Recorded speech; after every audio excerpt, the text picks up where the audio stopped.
సువార్త ధ్వని సిలువ ధ్వని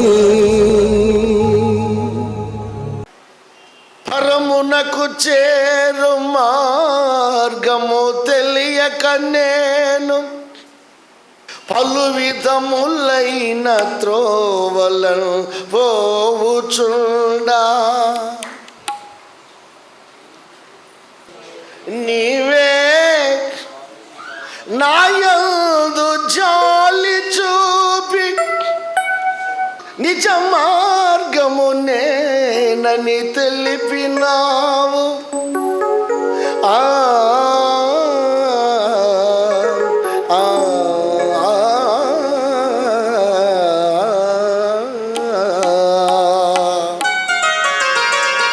కళ్యాణి రాగం. నిజమైన దేవా నిత్యం పుదారి అసలైన నీలోనే అగుపిల్చెనయ్యా.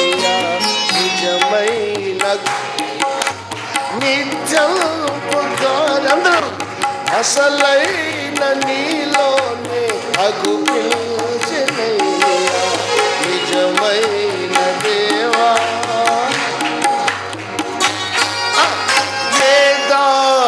లేని నా జీవితమే ఎడారి, ఏ గమ్యము లేక నా గమనము నా వ్యసారి. ఏ దారి లేని ఏ గమ్యము లేక నా గమనము నా వ్యసారి. నీవే నా దారి,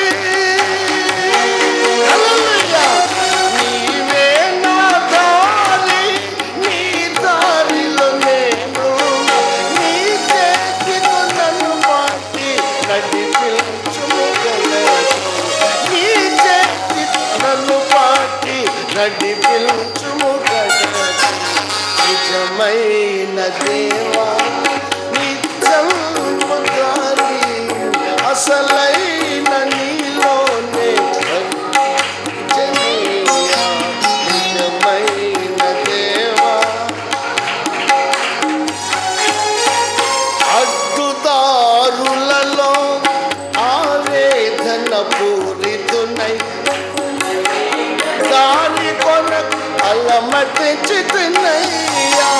అడ్డుదారులలో ఆవేదన పూరితునై అసలైన దారి కొరకు అలమటి చితనై నా దారిగా నీవుండి,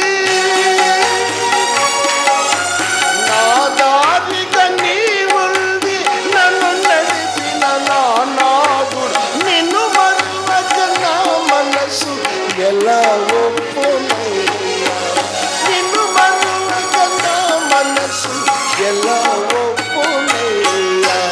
నిజమైన దేవా అసలైన నీలోనే అగుపిల్చెనయ్యా. నిజమైన దేవా చివరి శ్రేణిలో రెండు దారులున్నవి, ఏ దారిని వెళ్ళుదువో పరమునకు దారి ఒక నరకమునకు దారి. రెండు దారులున్నవి,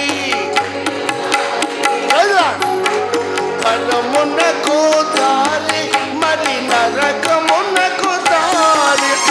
ఈ రెండు దారులలో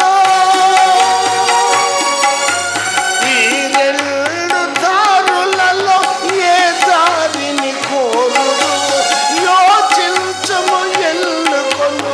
ఏ దారి కావలెను యోచించము ఎన్నుకొను. ఏ దారి కావలెను. నిజమైన దేవా నిత్యం పుదారి అసలైన నీళ్ళడపై జనయ్యా. నిజమైన దేవా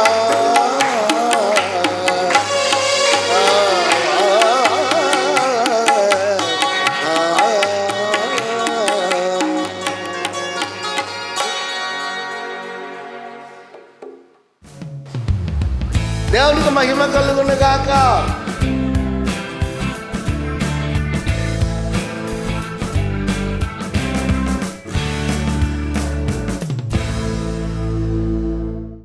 నూరవ కీర్తన మనం చదువుకున్నాం. చాలా చక్కటి కీర్తన, ఒక చక్కటి సందేశాన్ని మనం తీసుకుందాం. పరిశుద్ధాత్ముడు మనకిస్తాడు. చిన్న ప్రార్థన. తండ్రి, మీ నామమునకు స్తోత్రాలు. మరి యొక్క పునరుద్ధాన దినాన్ని మాకు దయచేశారు. మీ దయ మాకంటే ఘనులు ఈ రోజున చూడలేకపోయారు. సజీవులుగా ఉన్నామంటే మీ కృపే. ఇంతవరకు పాటలలో, బైబిల్ రీడింగ్లో, ఆరాధనలో, ప్రార్థనలో మీరు తోడుగా ఉన్నారు. వాక్య ధ్యానంలోనికి వెళుతూ ఉండగా మీరే మీరే మీరే మీ దాసుని ద్వారా మీ బిడ్డలతో మాట్లాడుమని, తండ్రి మీ కార్యము జరిగించమని, సత్యమును గ్రహించుటకు సహాయము చేయమని యేసు నామమున వేడుకొనుచున్నాము తండ్రి, ఆమేన్. ముఖ్యంగా 3 విషయాలుగా మనం దీన్ని చెప్పుకోవచ్చు. రెఫరెన్స్లు కూడా ఎక్కువ లేవు. చిన్న కీర్తన కదా, చక్కటి సందేశం దీంట్లో ఉంది. మనకు దేవుడిస్తాడు. Praise the lord. స్తుతి అర్పణ కీర్తన అని తెలుగులో ఉంది. ఇంగ్లీష్లో serve the lord with gladness అని ఉంది. సంతోషముతో దేవుణ్ణి సేవించండి అని అర్థం. సంతోషముతో దేవుణ్ణి సేవించండి. తెలుగులోనేమో స్తుతి అర్పణ కీర్తన అని ఉంది. సమస్త దేశములారా యెహోవాకు ఉత్సాహ ధ్వని చేయుడి. సంతోషముతో యెహోవాను సేవించుడి. ఉత్సాహగానము చేయుచు ఆయన సన్నిధికి రండి. యెహోవాయే దేవుడని తెలుసుకొనుడి అన్నాడు. ఆయనే మనలను పుట్టించెను, మనము ఆయన వారము, మనము ఆయన ప్రజలము, ఆయన మేపు గొర్రెలము. బైబిల్లో ఈ 3వ వచనం చాలా సుప్రసిద్ధమైన వచనం, అందరికీ బాగా పరిచయం ఉన్నటువంటి వచనం. బోధకులు కూడా దాదాపు 190 మంది ఏదో ఒక సందర్భంలో ఆ వచనాన్ని ఎత్తే ఉంటారు, దాని మీద మాట్లాడి ఉంటారు అనేది మనం తెలుసుకోవాలి. ఇక 4, కృతజ్ఞతార్పణలు చెల్లించుచు ఆయన గుమ్మములలో ప్రవేశించుడి.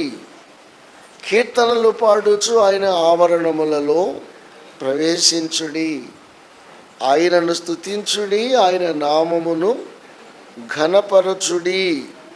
ఆయన దయాళుడు, ఆయన కృప, ఆయన సత్యము. తర్వాత నేను సబ్జెక్టులో కొంచెం వెళ్ళే ముందు వారలుగా దాని అర్థం.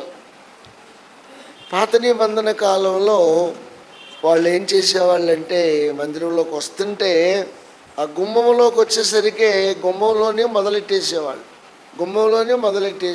దేవా నీకు మహిమ కలుగునుగాక, నీకు స్తుతి కలుగునుగాక అని ఒక పాటను, ఒక స్తుతిను ఎత్తి స్తుతించుచు మందిరంలోనికి వచ్చేవాళ్ళు. అదొక అలవాటు వాళ్ళు. ఆ రోడ్డు మీద మొదలెట్టేసేవాళ్ళు, ఆ గోట్లోనూ మొదలెట్టేసేవాళ్ళు, గుమ్మంలోనే మొదలెట్టేసేవాళ్ళు. వాళ్ళు అర్పణలు తెస్తే తీసుకొచ్చి ఇక్కడ పెట్టేసేవాళ్ళు. కొందరు సాష్టాంగ పడేవాళ్ళు, కొందరు ఈ రీతిగా దేవుని మందిరమునికి ఇవ్వవలసిన ఒక క్రమమును, ఒక ప్రాధాన్యతను వారు పాటించేవారు అని మనం గ్రహించాలి. అవునా? ఇప్పుడు ఏదో నెత్తి మీద వేసుకెళ్తుంటే మనం ఎగతాళి చేస్తాం. ఆ పద్ధతి పాత నిబంధనలో ఉంది. మనకు అవుకుని ఎవరిని ఎగతాళి చేయకూడదు. ఏమని చెప్పగలిగితే అర్థమయ్యేలాగా చెప్పాలి. అంతేగాని గబుక్కొని నవ్వటం, చేయటం అలా చేయకూడదు. ఇవన్నీ ఉన్నాయి. ఇవన్నీ అంటూ ఏమన్నాడంటే, సమస్త దేశములారా యెహోవాకు ఉత్సాహధ్వని చేయుడి.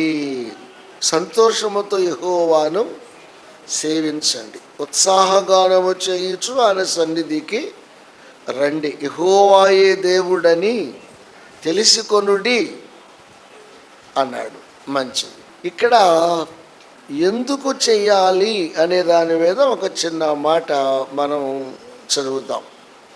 ఏంటంటే, యెహోవాయే దేవుడని తెలుసుకొనుడి, ఆయనే మనలను పుట్టించను, మనం ఆయన వారము, మనం ఆయన ప్రజలము, ఆయన మేపు. ఇది కీర్తన అంతటిలో కీలకమైన మాట. ఎందుకు చెల్లించాలి? ఎందుకు అక్కడి నుంచే అరుచుకుంటా రావాలి? ఎందుకు మూటలు తల మీద మోసుకు రావాలి? ఎందుకు? వై? ఎందుకు అంటే దానికి ఒక రీజన్ చెప్పాడు. ఏంటి ఆ రీజన్? ఆయనే మనలను పుట్టించను, మనము ఆయన వారము, మనము ఆయన ప్రజలము, ఆయన మేపు. అది రీజన్. నేను ఆలోచించాను దీని మీద. బైబిల్లో ఇలా ఉంది, మంచిదే. మరి అందరూ ఒప్పుకుంటారా? పాత నిబంధనలో ఇశ్రాయేలీలు అంటారు యెహోవా తండ్రి, పుట్టించినవాడు ఆయనే, తన బిడ్డలు ఆయనకి చెందినవారు, ఆయన ప్రజలు, ఆయన మేపు. గొర్రెలంటే ఎవరైనా పాత నిబంధనలో ఎవరు? యెహోవా. ఆయనే పుట్టించాడు కాబట్టి ఆయన పిల్లలు ఆయనకే చెంది ఉంటారు. ఆయనే మేపుతాడు, ఆయనే పాలిస్తాడు. తెలుసుగా మీకు, చెట్టుకి కాయ బరువు కాదు అన్నారు పెద్ద. కాసేస్తాయి కొన్ని కాయలు భరించలేక కొమ్మలు ఇరిగిపోతాయి. చెట్టట బాధపడదట. చెట్టుకు కాయలను కాసినప్పుడు చెట్టు చూసి అందరూ మెచ్చుకుంటుంటే చెట్టు ఆనందపడుతుంది. చెట్టు కాయలను తన పిల్లలుగా చెప్పండి భావిస్తుంది. చెట్టు తన కాయలను తన పిల్లలుగా భావించి ఆ పిల్లలను కాపాడుకోవడానికే సిద్ధపడి ఉంటుంది. ఎంత చెట్టుకు అంతే గాలి. రాళ్ళు ఏ చెట్ల మీద వేస్తారట? కాయలు కలిగిన చెట్ల మీదే రాళ్ళు వేస్తారు. కాయకే తగులుద్దా? కాయకి తగలొచ్చు, కొమ్మకు తగలొచ్చు, రెమ్మకు తగలొచ్చు, పువ్వులకు తగలొచ్చు, పిందెలు రాలిపోవచ్చు. ఇవన్నీ ఎవరు భరించాలి? చెట్టే భరించాలి. చాలా అర్థాలు ఉన్నాయి. కాబట్టి ప్రియులరా, దేవుడు సృష్టికర్త అయితే, దేవుడే మానవుణ్ణి నిర్మిస్తే, నిర్మించబడిన మానవుని ద్వారానే మనుషులందరూ జన్మించిన వారు అయితే, కాబట్టి వాళ్ళు పోషించవలసిన, కాపాడవలసిన, భరించవలసిన, చూచుకోవలసిన బాధ్యత ఆయన మీదే ఆధారపడి ఉంది. ఆయన తండ్రి, అవునా? మరి క్రొత్త నిబంధనలోకి వస్తే యేసయ్య. క్రొత్త నిబంధనలోకి వస్తే యేసయ్య అంతే. ఆది యందు వాక్యం ఉండెను, వాక్యము దేవుని యొద్ద ఉండెను, వాక్యమే దేవుడై ఉండెను, సమస్తము ఆయన మూలముగా కలిగాను, కలిగి ఉన్నది ఏది ఆయన లేకుండా కలుగలేదు. ఆయన అంటే ఎవరు? యేసయ్య. ఆ వాక్యమే శరీరధారి అయి అంటే యేసయ్య. కాబట్టి యేసయ్య. ఇలాగూ మరి ఇప్పుడు ప్రపంచం దీనికి ఒప్పుకుంటుందా అన్నది మన సమస్య. పాత నిబంధనలు యెహోవా అన్నారు, క్రొత్త నిబంధనలో యేసయ్య అన్నారు. ఏంటి తేడా? చాలామంది కన్ఫ్యూజ్ అవుతున్నారు, తన్నుకు చేస్తున్నారు. కన్ఫ్యూజ్ ఏమీ లేదు దీంట్లో. యెహోవా అంటే అదృశ్య దేవుడు, మనకు కనపడడు. యేసుక్రీస్తు అంటే కనిపించిన దేవుడు, శరీరధారిగా లోకానికి వచ్చాడు. అంతే, డిఫరెన్స్ ఏమీ లేదు. ఒక ఆయన ఈ రోడ్డు అంటే వెళ్ళేవాడు, ఉయ్యూరు నుంచి ఇటు ఎక్కడ ఆరాధన నడిపించేవాడు. ఆయన ఏదో మనకు కొంచెం మన ఇంటి పేరట ఆయన ఏదో బంధుత్వం ఏదో కలుపుకున్నాడు, వచ్చేవాడు. రోడ్డు మీద ఉండే కేకలేసేవాడు, పరంజ్యోతి పరంజ్యోతి పరంజ్యోతి అని పెద్ద గొంతుగా అయింది. లోపల రండి ఆయన అనేవాడు. ఒకసారి వచ్చాడు, రెండోసారి వచ్చాడు, మూడోసారి వచ్చాడు. ఒకసారి నాతో తర్కానికి దిగాడు. నువ్వు 100 చెప్పవయ్యా, యెహోవాయే దేవుడు అని. మరి యేసు ప్రభు సంగతి ఏం చెబుతావు నువ్వు? యేసు ప్రభు రక్షకుడు అంతే, దేవుడు యెహోవాయే. సర్లే అనుకున్నా, పెద్దోళ్ళే మనకి ఎందుకులే పాపం అనుకున్నా. చివరికి ఆయన ఎక్కడికి వచ్చాడంటే, యెహోవా తండ్రి పెద్ద దేవుడు, యేసు ప్రభు చిన్న దేవుడు. ఎక్కడ కూడా ఊరుకుంటానా? విజయవాడ ప్రబోధ, సుప్రసిద్ధమైన ప్రబోధ బుక్ సెంటర్లో వాళ్ళ అబ్బాయి దానికి మేనేజర్. అక్కడ ఆయన పరిచయం మాకు. ఈయన చూస్తే ఈ గోళ. ఇక నేను, నాయనా పెద్దవాడివి, బంధువు అయ్యావు, కానీ పెద్ద దేవుడు చిన్న దేవుడు అంటే దేవుళ్ళు ఎంతమంది అంటే నా మీద పేద కడితే అంత అరవద్దురా బాబు, ఇదంతా వినపడదు. ఇక అప్పుడు నేను చికాకు పడ్డా. నువ్వు రా, కాసేపు కూర్చో, నువ్వు మంచినీళ్ళు తాగు, వెళ్ళు, కానీ పెద్ద దేవుడు చిన్న దేవుడు అనే గొడవ మాత్రం చేయొద్దు.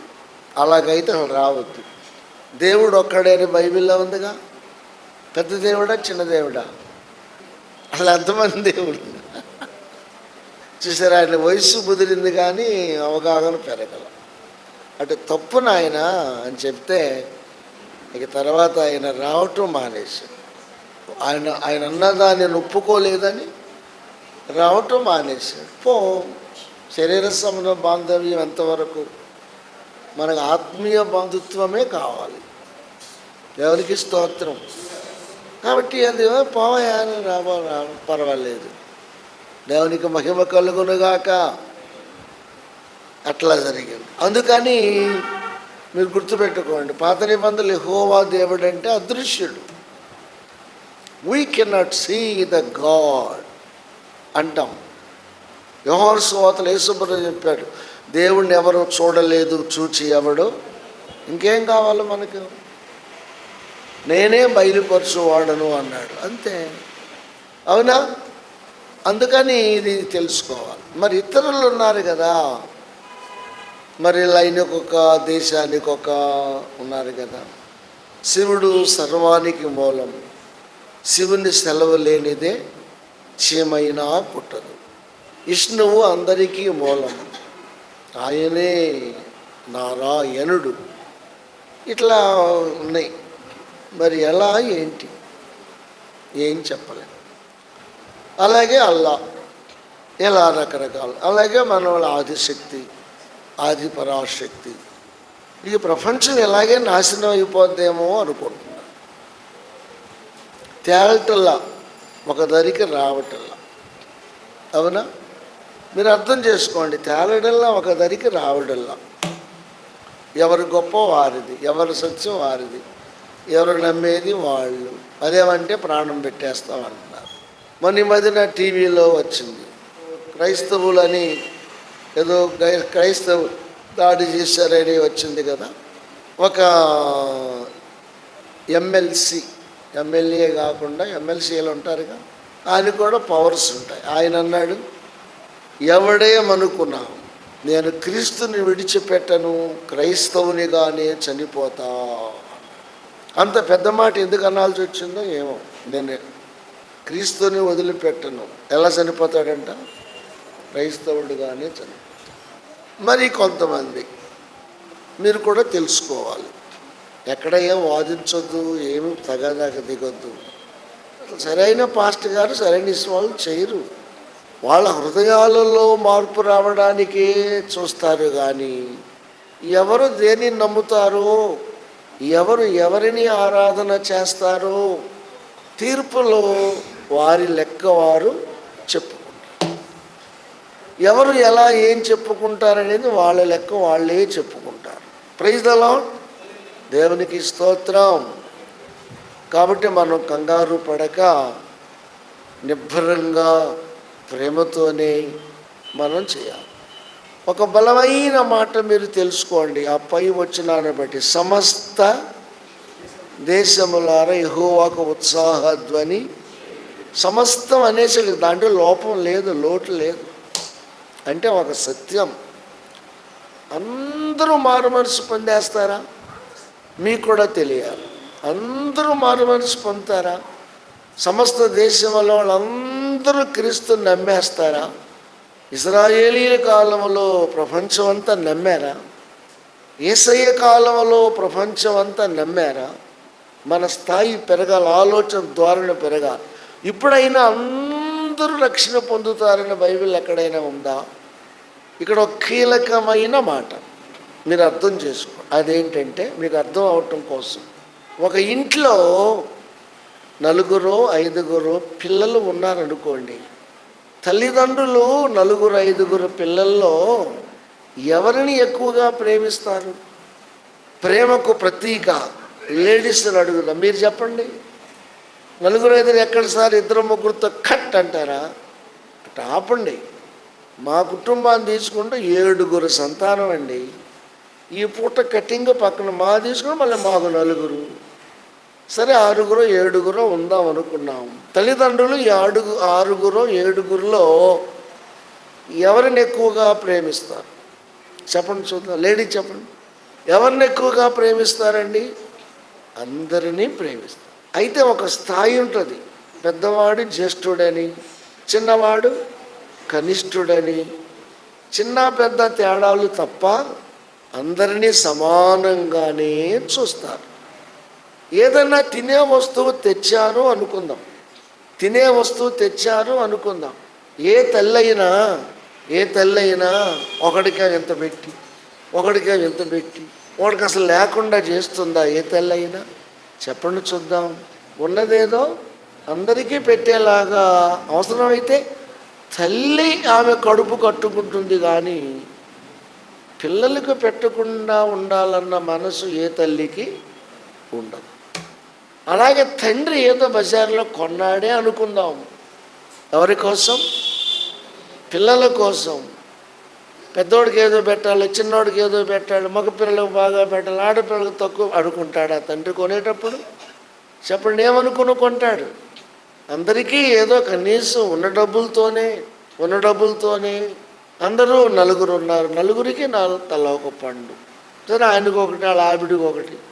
నేనే మాదిరి మీకు, నేను వచ్చిన కొత్తలో డబ్బులు ఉండి లేక 1/2 డజన్ అరటిపళ్ళే కొనేవాడిని. 1/2 డజనే లెక్క ఏంటండి? పిల్లలు 4, నేను పాస్టర్మ గారు 6, 1/2 డజనే కొనేవాడు, తల ఒక పండు. మరి అది వాటిలోనే ఏదైనా ఎవరికైనా లోడ్ చేయాలని అనుకుంటారా? అనుకోరు కదా. మగాళ్ళు చెప్పండి, ఇది తీసుకెళ్ళి అరకిలోనేమో ఇది మహాభారతంలో కుంతీదేవి గారు చాటల్లో ఒక పక్క చాటలో అన్నదంతా భీముడికి పెట్టేసి ఒక ప్రక్కన ఉన్న దాన్ని 5 ఒకడు పోతే ఎంతమంది? దీన్ని 4 భాగాలుగా చేసి 4కి పెట్టి ఆవిడికి ఏమీ లేక ఏడ్చిన రోజులు ఉన్నాయి. దేంట్లో చెప్పండి? మహాభారతంలో. ఎప్పుడది? 14 సంవత్సరాలు అజ్ఞాతవాసం, 14-12 అరణ్యవాసం, 1 సంవత్సరం అజ్ఞాతవాసం. భీముడు తినగలిగిన వాడు. అట్లా అయితే తప్ప ఏ తండ్రి తన 4 ఒకళ్ళైనా, ఏ తల్లి తన 4 ఒకళ్ళైనా ఇగ్నోర్ అంటాం. ఇగ్నోర్ అంటే తేలిగ్గా అమాయకంగా చూడాలనుకోరు కదా. మీకు అర్థమయ్యిందా? స్తోత్రం చెప్పండి.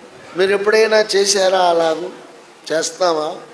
అలాగే సమస్త దేశములారా అంటే మన బైబిల్ ప్రకారంగా దేవుడు మొదట పురుషుణ్ణి చేశాడు, పురుషునిలో నుండి స్త్రీని చేశాడు, ఇద్దరికి కలిసి పెళ్లి చేశాడు దేవదూతల సమక్షంలో.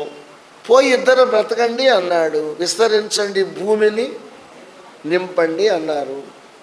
ఇక వాళ్ళని బట్టి ఈ భూమి మీద అన్ని ఏర్పాట్లు దేవుడే ఏర్పాటు చేశాడు. వీళ్ళలో దేవుడు తండ్రి అనుకుంటే 1000 మంది అయ్యారనుకుందాం. ఎవరు ఎక్కువ ఎవరు తక్కువ? ఎవరు తక్కువ అండి? 1,00,000 మంది అయ్యారనుకుందాం. ఎవరు ఎక్కువ ఎవరు తక్కువ?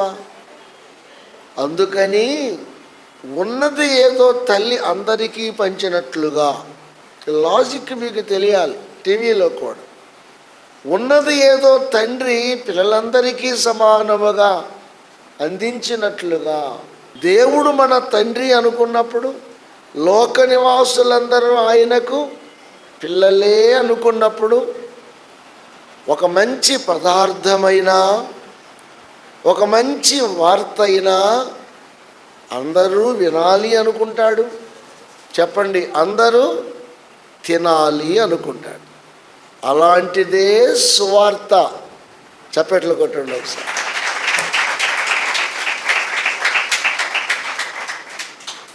మీకు ఆ విషయం అర్థం కావాలి. అలాంటిదే చెప్పండి సువార్త. అంటే మంచి వార్త, మంచి వార్త.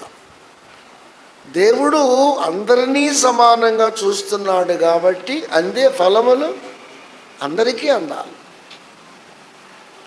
ప్రపంచ దేశములందరికీ అందాలి.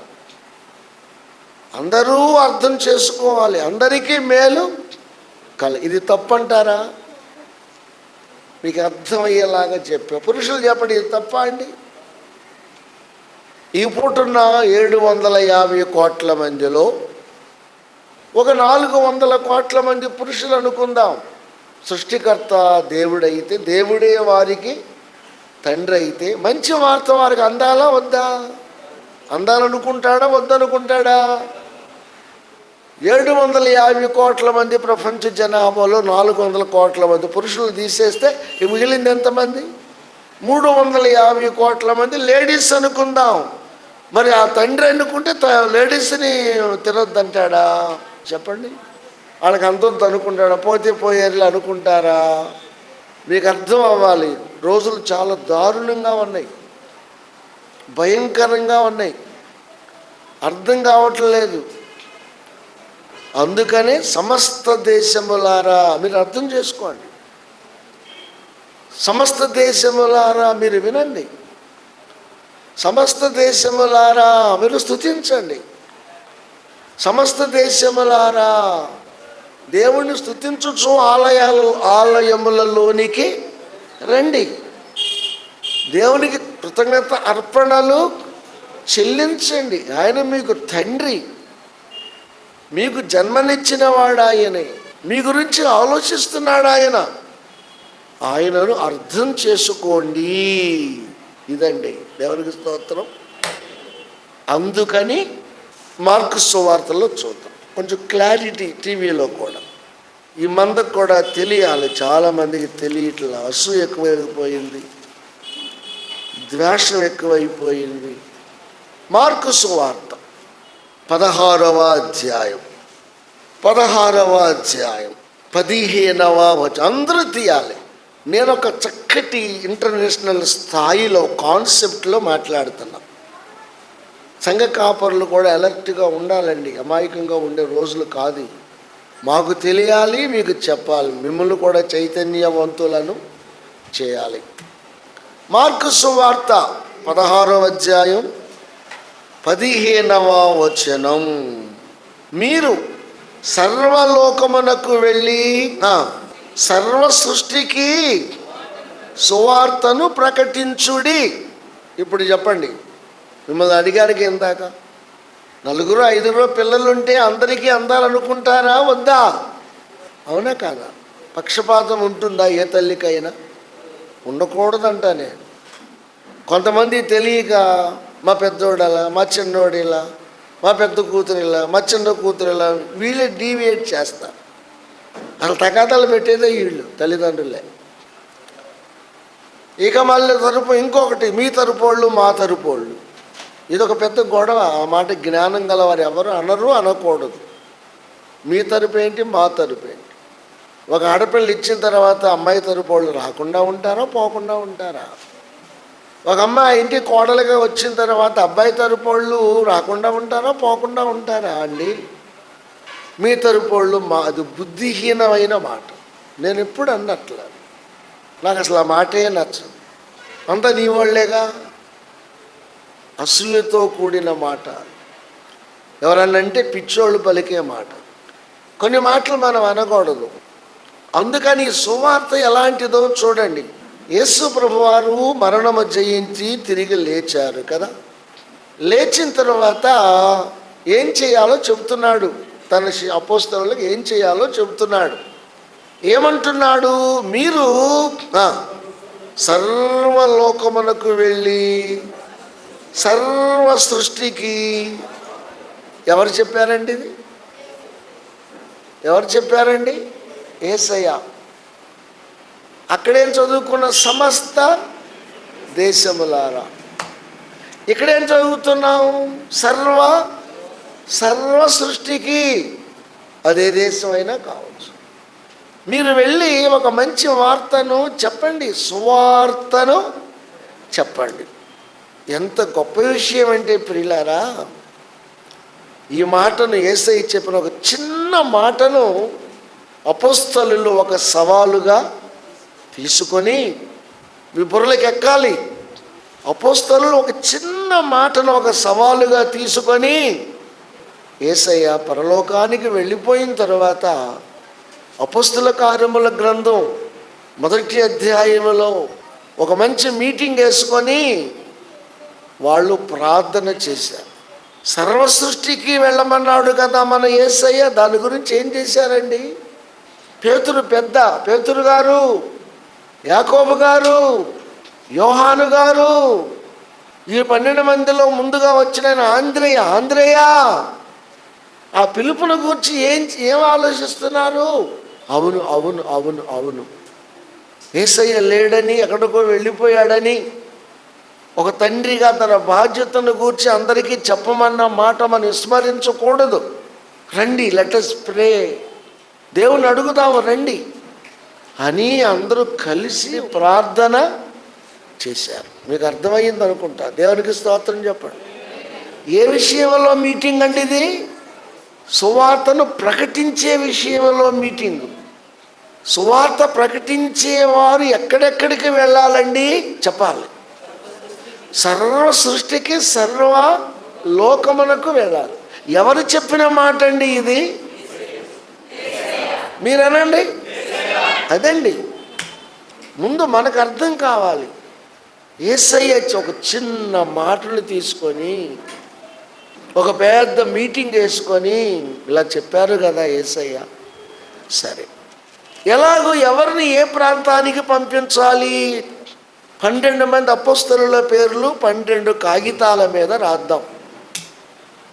అప్పుడు ప్రపంచ జనాభా చాలా తక్కువే. ఇప్పుడు ఏం చేయాలి? భారతదేశం ఉంది, ఇంకా చాలా దేశాలు ఉన్నాయి. 12 మంది అపోస్తలుల పేర్లు 12 కాగితాల మీద రాసి ఒక చిన్న బాక్సులో వేసి ప్రార్థన చేసి ఒక్కొక్కటి బయటికి తీశారు. ఒక కాగితం, అయ్యా భారతదేశానికి ఒక మిషనరీ కావాలి, సర్వ సృష్టికి వెళ్ళి సువార్తను చెప్పమన్నావు, నీ మాటను ఆధారముగా చేసుకొని 70 మంది శిష్యులు వాళ్ళు అక్కడెక్కడ ఉన్నారు, 12 మంది ఉన్నారు, 12 మందిని పంపమన్నాం, మేము ready, we are ready to go to the preach the gospel unto the world అంటాం. ప్రపంచానికి చెప్పడం రెడీగా ఉన్నావు. నీ భారతదేశం పేరెత్తి ప్రార్థన చేసి ఒక స్లిప్ తీశారు. రకామని ఎవరు మీ చిత్తం ఎవరిదయ్యా అంటే వెంటనే తోమా గారి పేరు వచ్చింది దాని మీద. తోమా, నీ పేరు వచ్చిందయ్యా. ప్రార్థన చేసి తీసాము. నువ్వు భారతదేశానికి వెళ్ళాలి, నువ్వు ఇండియాకి వెళ్ళాలి. మరి వెళ్ళి అక్కడ చెప్పండి, ఏం ప్రకటించాలి? సువార్తను ప్రకటించాలి అని ఎవరు చెప్పారు? యేసయ్య చెప్పారు. తోమా, మరి ఆర్ రైట్ టు గో? నువ్వు సిద్ధమేనా? మీ బుర్రలకు ఎక్కాలి. మరి ఒక వ్యక్తి వెళ్ళాలి అంటే తన భార్య సంగతి ఏంటండి? తన బిడ్డల సంగతి ఏంటండి? తన గృహం విషయం ఏంటండి? తన ఆస్తిపాస్తుల సంగతి ఏంటండి? ప్రియులరా, క్రైస్తవులారా, తోమా, are you ready to go India? ఇండియాకి వెళ్తాను, నువ్వు సిద్ధమేనా అంటే చెప్పండి. ఆయన ఏం చెప్పాడండి? I am ready to go to the India. ఒక్క మాట చెప్పండి. భార్య ఏమయ్యిందో తెలియదు,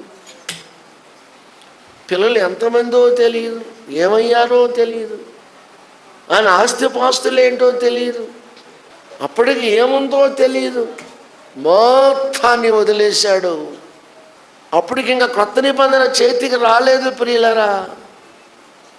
ఒక ప్రక్కన రోమియోలు, యూదా మత నాయకులు దొరికినట్టు నరికి చంపేస్తున్నారు. యేసయ్య మాటను పరిగణలోనికి తీసుకొని ఆయన పేర వచ్చిన ఇండియా అనే స్లిప్పును పట్టుకొని, ప్రయాణ సౌకర్యాలు లేవు, ఫ్లైట్స్ లేవండి, ఓడల మీద ప్రయాణం చేయాలి, నెలలు నెలలు పట్టేది. ఇజ్రాయేల్ దేశము నుండి ఇండియాకి రావాలంటే మధ్యలో అరేబియా సముద్రం దాటాలండి.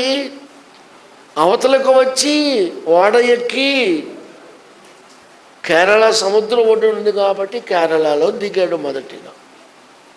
ఎవరైనా కేరళలో దిగాడండి. ఎందుకు చెప్పండి? సువార్తను ప్రకటించి. ఎవరి మాటను బట్టి? అంటే యేసయ్య ఉద్దేశం ఏంటి? అందరూ చెప్పాలి, అందరూ నా బిడ్డలే, అందరూ నా పిల్లలే, నా ద్వారా జరిగే మేలులు అందరికీ పంచాలి, అందరికీ చెందాలి. ఎవరిని ఎవరిని ఎవరిని మనం త్రోసి వేయకూడదు. ఆనాడున్న ప్రపంచాన్ని ఒత్తు 12 భాగాలుగా చేసి 12 మంది శిష్యులు వారి సమస్తమును వదిలేసి వెళ్ళి సువార్తను ప్రకటించారు. కేరళ వచ్చాడండి. వచ్చి మీకు సువార్త చెప్తాను అంటున్నాడు. చెప్తాను అంటే అక్కడ వాళ్ళు తోమాని చంపటానికి ట్రై చేశారు. మీ యేసు వద్దు, మీ సువార్త వద్దు, మీ బాప్తిస్మములు వద్దు, మాకు అక్కర్లేదు, మాకుండే సనాతన ధర్మాలు మాకు ఉన్నాయి అన్న. ఇప్పుడు ఏం చేయాలి? యేసు ప్రభు నిజంగా ఆయనలో ఉన్నాడు అనడానికి ఏదో ఒక రుజువు కావాలి. తన జీవితము కొట్టొచ్చినట్లుగా లోపము లేనిదిగా ఉండాలి. పౌలు గారు చెప్పినట్లుగా క్రీస్తును తప్ప దేనిని ఎరుగకుందును గాక క్రీస్తును మాత్రమే ప్రకటించాలి. అవసరమైతే అద్భుత కార్యాలు కూడా చేయాలి. ఇక్కడ ఒక చిన్న విషయం చెప్తాను. ఎలా నమ్మారు కేరళ వాసులు? జన్మస్నానము అని ఒకటి ఉంది. ఏ స్నానం? ఏదో రకరకాలుగా స్నానాలు ఉంటాయిగా మన వాళ్ళకి. ఒక ఆయన ఏదో నీళ్ళలో దిగాడు, ఒక ఆయన ఏదో నీళ్ళలో ముంచాడు, నీళ్ళలో ఉండి వాళ్ళు ఏదో చేస్తున్నారు. తోమా గారు ఆ దారిని వెడుతూ వాళ్ళని చూశాడు. నీళ్ళు మీరు కిందకి ఎగరేసినా పైకి ఎగరేసినా మీకు రక్షకుడు ఏడి, రక్షణ ఏది అని ఈయన ప్రశ్నించాడు. ఎవరైనా అప్పుడు వాళ్ళు అన్నారు, నీకెందుకు, నువ్వు పోరా, నువ్వేదో చెప్పడానికి వచ్చావు అన్నారు. అప్పుడు వీళ్ళల్లో ఒక ఆయన, నువ్వెందుకు వచ్చావంటే, మా యేసయ్య చెప్పారు, ఆయన సృష్టికర్త, ఆయన అందరి కోసం సిలువకి ఎక్కాడు, అందరి కోసం చనిపోయాడు, అందరి కోసం తిరిగి లేచాడు, అందరికీ ఈ వార్త అందాలన్నాడు. అది చెప్పడానికి మేము వచ్చాము. ఇది మా సొంత ప్రయత్నం కాదు, యేసయ్య చెప్పిన మాటను బట్టి వచ్చాము. సరే మేము ఎలా నమ్మాలి అని అంటే, వాళ్ళు ఈ తోమా గారికి ఒక పరీక్ష పెట్టారు. మేము ఎగరేసే నీళ్లకు నువ్వేదో అది ఇది అంటున్నావు కదా, నీవు నీళ్ళల్లో దిగి దోషుడు నీళ్లు తీసి, గుర్తుపెట్టుకోండి అందరూ, ఆయనకు వచ్చిన పరీక్ష. దోషుడితో నీళ్లు తీసి నీళ్లు పైకి ఎగరాయి. పైకి ఎగిరిన నీళ్లు పైనే ఆగిపోవాలి, నీళ్ళల్లో లోపల గుంట పడాలి. దోషుడు నీళ్ళు తీస్తే ఆ తేడా ఇక్కడ కనపడాలి. ఇలా మేం చేయలేము, మా వల్ల కాదు. నువ్వు చేస్తావా? నువ్వు చెయ్యి చూద్దాం. ఇప్పుడు ఏం చేయాలి? ఆయన నేను చేస్తానన్నాడు. ప్రాణాలు తెగించి వచ్చిన మహానుభావుడు, ఆయన శిల్పకారుడు. సమస్తాన్ని వదిలేసి ఒంటరిగా వాడ మీద వచ్చాడు ఇండియాకి. నీళ్ళలో దిగాడు, యేసు నామములో ప్రార్థన చేసుకున్నాడు. మూర్ఖపు రోజులవి, దోష నీళ్లు తీశాడు. యేసు నామములో నీళ్లు పైకి ఇసిరాడు. పై నీళ్లు పైనే నిలిచిపోవాలి. ఎన్ని నీళ్లు చేతితో తీశాడు అన్ని నీళ్ళలో ఏం పడాలి? గుంట పడాలి. అయితే మేము నమ్ముతామన్నారు ఆనాడు అక్కడ ఉన్నవాడు. యేసు నామములో నీళ్ళు అక్కడ నిలుచును అట్లా ఎగరేసి అవి నిలుచును కాక నీళ్ళు అక్కడ నిలిచిపోయాయి. కింద గుంట గర్రం తిరుగుతుంది, సుడిగుంటం తిరిగినట్టు. ఒడ్డునున్న వాళ్ళు ఇది నమ్మలేక దిగి వెళ్ళి ఆగిన నీటిని చేతులతో తాగితే వాళ్ళ చేతులు తడవుతున్నాయి కానీ బొట్లు కింద పడతలా. ఇది మొదటి సూచక క్రియ. భారతదేశంలో యేసును నమ్మడానికి గల మహా అద్భుతం. వాళ్ళు ఏది కోరుకుంటే అది జరిగింది. అది చూసి ఇదేంటి ఆశ్చర్యంగా ఉందని కొందరు యేసుబాబుని నమ్మేశారు. అక్కడ వ్యతిరేకాలు వచ్చాయి. అక్కడ నుంచి తమిళనాడు వచ్చాడు. తమిళనాడులో రాజపుత్రులు, రాజుల కాలం రాజపుత్రులు వ్యతిరేకించి దొంగసాటుగా వచ్చి ఈటతో డొక్కలో పొడిచి చంపేశారు. చచ్చిపోయాడు అంతే. ఇలా ప్రాణం పెట్టడానికి కూడా ఒక కారణం ఉంది. నా నిమిత్తము, నా సువార్త నిమిత్తము మీది అనుకున్నది ఏదైనా సరే వదిలిపెడితేనే మీరు నా శిష్యులు అవుతారు. యేసయ్య చెప్పిన మాట అండి. నా నిమిత్తము, నా సువార్త నిమిత్తము ఏది నీది అని నువ్వు అనుకుంటున్నావో అవసరమైతే దాన్ని ఏం చేయాలంట? వదిలి విడిచిపెట్టాయి. లీవ్ ఇట్ అంటాం ఇంగ్లీష్లో. లీవ్ ఇట్, వదిలేయి. నీవు అలాగ విడిచిపెట్టని ఎడల నీవు నా శిష్యుడవు కానేరవు. తల్లినైనను, తండ్రినైనను, అన్నదమ్ములనైనను, అక్క చెల్లుండనైనను, భూములనైనను, చివరకు నీ ప్రాణమునైనను వదిలిపెట్టాలి బిడ్డ. నా సువార్త ఆ స్థాయికి చెందింది. అలాగైతేనే నువ్వు సేవకుడుగా నిలబడతావు, సువార్త విలువేంటో తెలుస్తుంది అన్నాడు యేసయ్య. అలా నిలబడ్డారు, కలబడ్డారు, సువార్తను బ్రహ్మాండంగా ప్రకటించారు. చివరకు యేసయ్య చెప్పిన మాటను బట్టి 12 మంది అపొస్తలులలో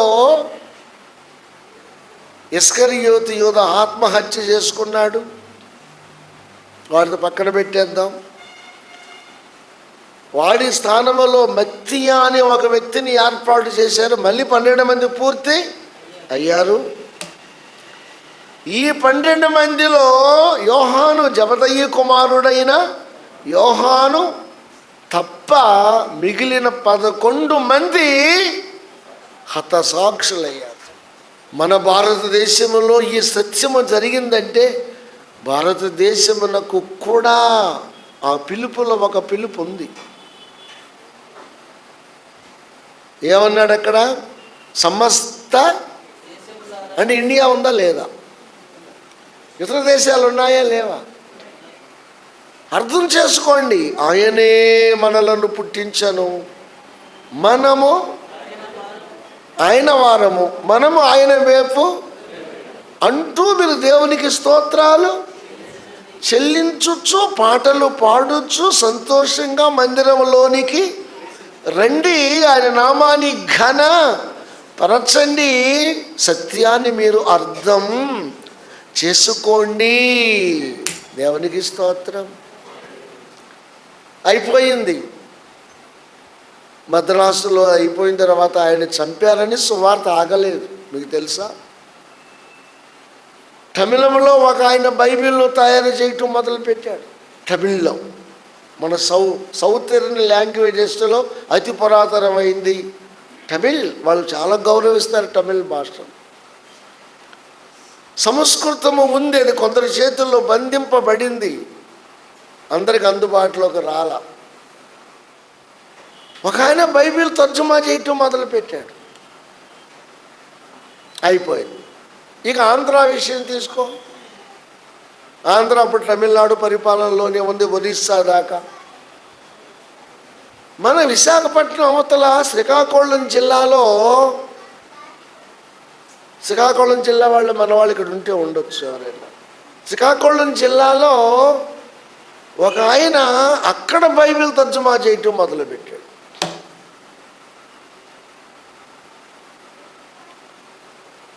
ఎవరికి తెలియకుండా వారు వారు వారు వారు కొంతమంది మీకు తెలుసా, కొంతమంది కొత్త నిబంధన మొదలు పెడితే, కొంతమంది ప్రార్థన మొదలు పెడితే, కొంతమంది బైబిల్ పూర్తి చేయకుండా మధ్యలో చనిపోయారండి. పూర్తి చేయకుండా చనిపోయిన వాళ్ళు ఉన్నారు. ఈ రీతిగా పూనుకొని ప్రాణాలు తెగించి బైబిల్ తర్జుమా చేసి అన్ని భాషల్లో కట్టాడు.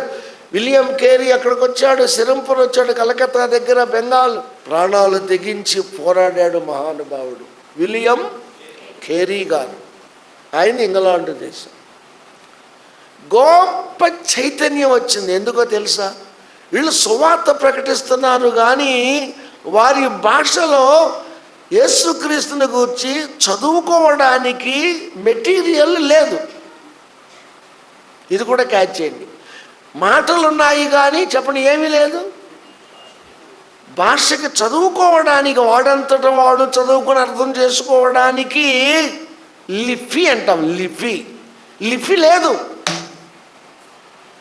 అప్పుడు లిపిని కనిపెట్టారు కొందరు. ప్రింటింగ్ ప్రెస్ కనిపెట్టాడు ఒక ఆయన బైబిల్ కోసం. దీన్ని ఏమంటారు? టైప్ రైటర్ కనిపెట్టాడు ఒక ఆయన బైబిల్ టైప్ చేయటానికి, కాగితాలు అందించడానికి. ఇంత ప్రయాసపడి ప్రపంచమంతటికి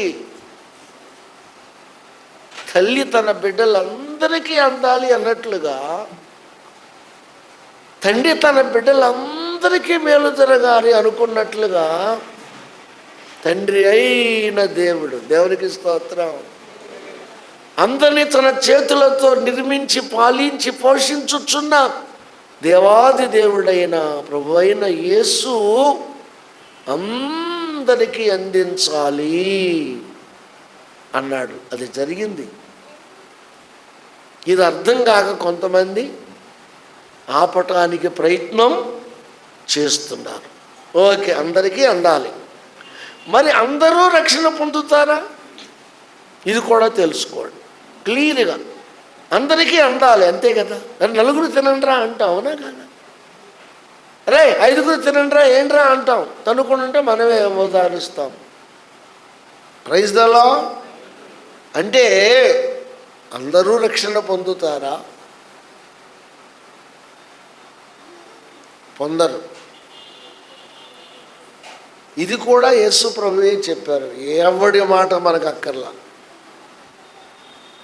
యేసయ్య సువార్తను గురించి మాట్లాడుతూ చెప్పిన మాట ఏంటంటే, మత్తయి సువార్తలో ప్రపంచంలో ఉన్న దేశంలో ఉన్న జనాభాని రెండుగా విభజించాడు.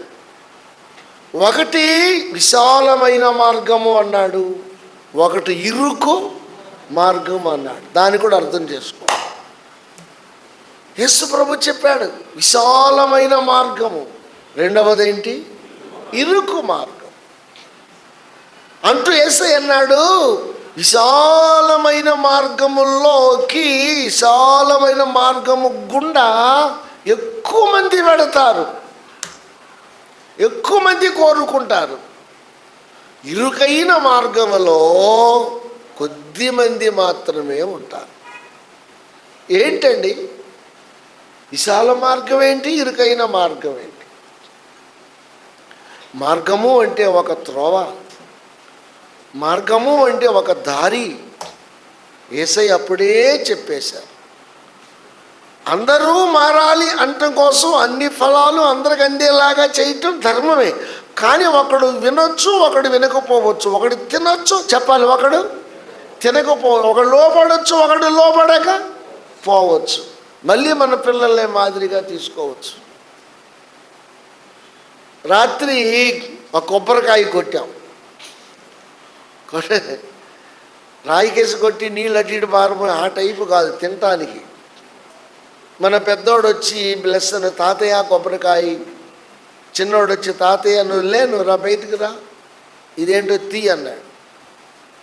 సరే నేను నాకేదో కొంచెం బడలిగ్గా ఉండి కొంచెం రెస్ట్ తీసుకుంటున్నాను అని ఆఫీసులో పనిచేసి అతను ఉన్నాడు కదా అని చెప్పంటే అతను ఫీజు తీసి పెట్టాడు. కొట్టాము, ఇది తింటున్నాం. పచ్చి కొబ్బరి తినొచ్చా? కొబ్బరి నుండి తాగొచ్చా? చెప్పండి. కేరళ వాళ్ళు ఏ నూనె వాడతారు? ఈ కొబ్బరిలో గమ్మత్తు ఉంది. అసలు మనం ముక్కలు తీస్తుంటే నోరు ఊరిపోద్ది. ముక్కలన్నీ తీసేదాకా నోరు ఆగదు. నేను ముక్క తినేస్తాను ముందే.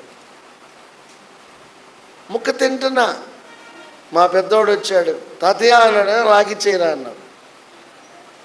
టప టప టప టప తినేస్తున్నాడు. చిన్నాడు మరి నాకు అన్నాడు. అడుగు మొక్కిచ్చాం.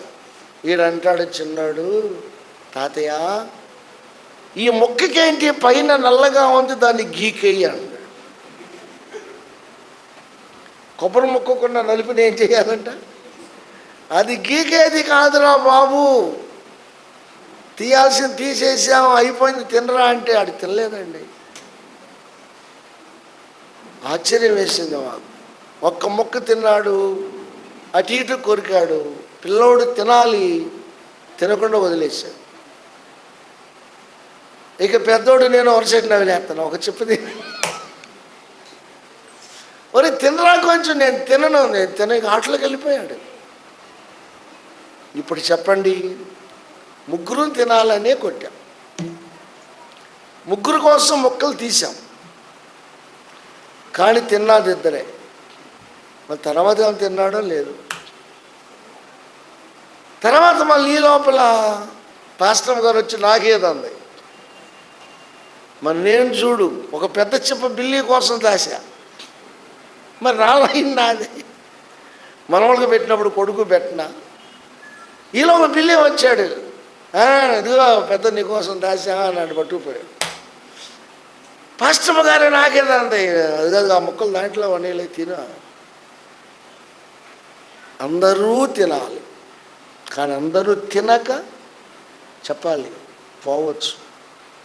అందరూ వినాలి, కానీ విన్న వాళ్ళందరూ మారు మనసు. అదే జరుగుతుంది ఇప్పుడు. తినినా తినకపోవటం వాళ్ళ తప్పు. అర్థమైతే తింటారేమో, తర్వాత విషయం. అందించవలసిన బాధ్యత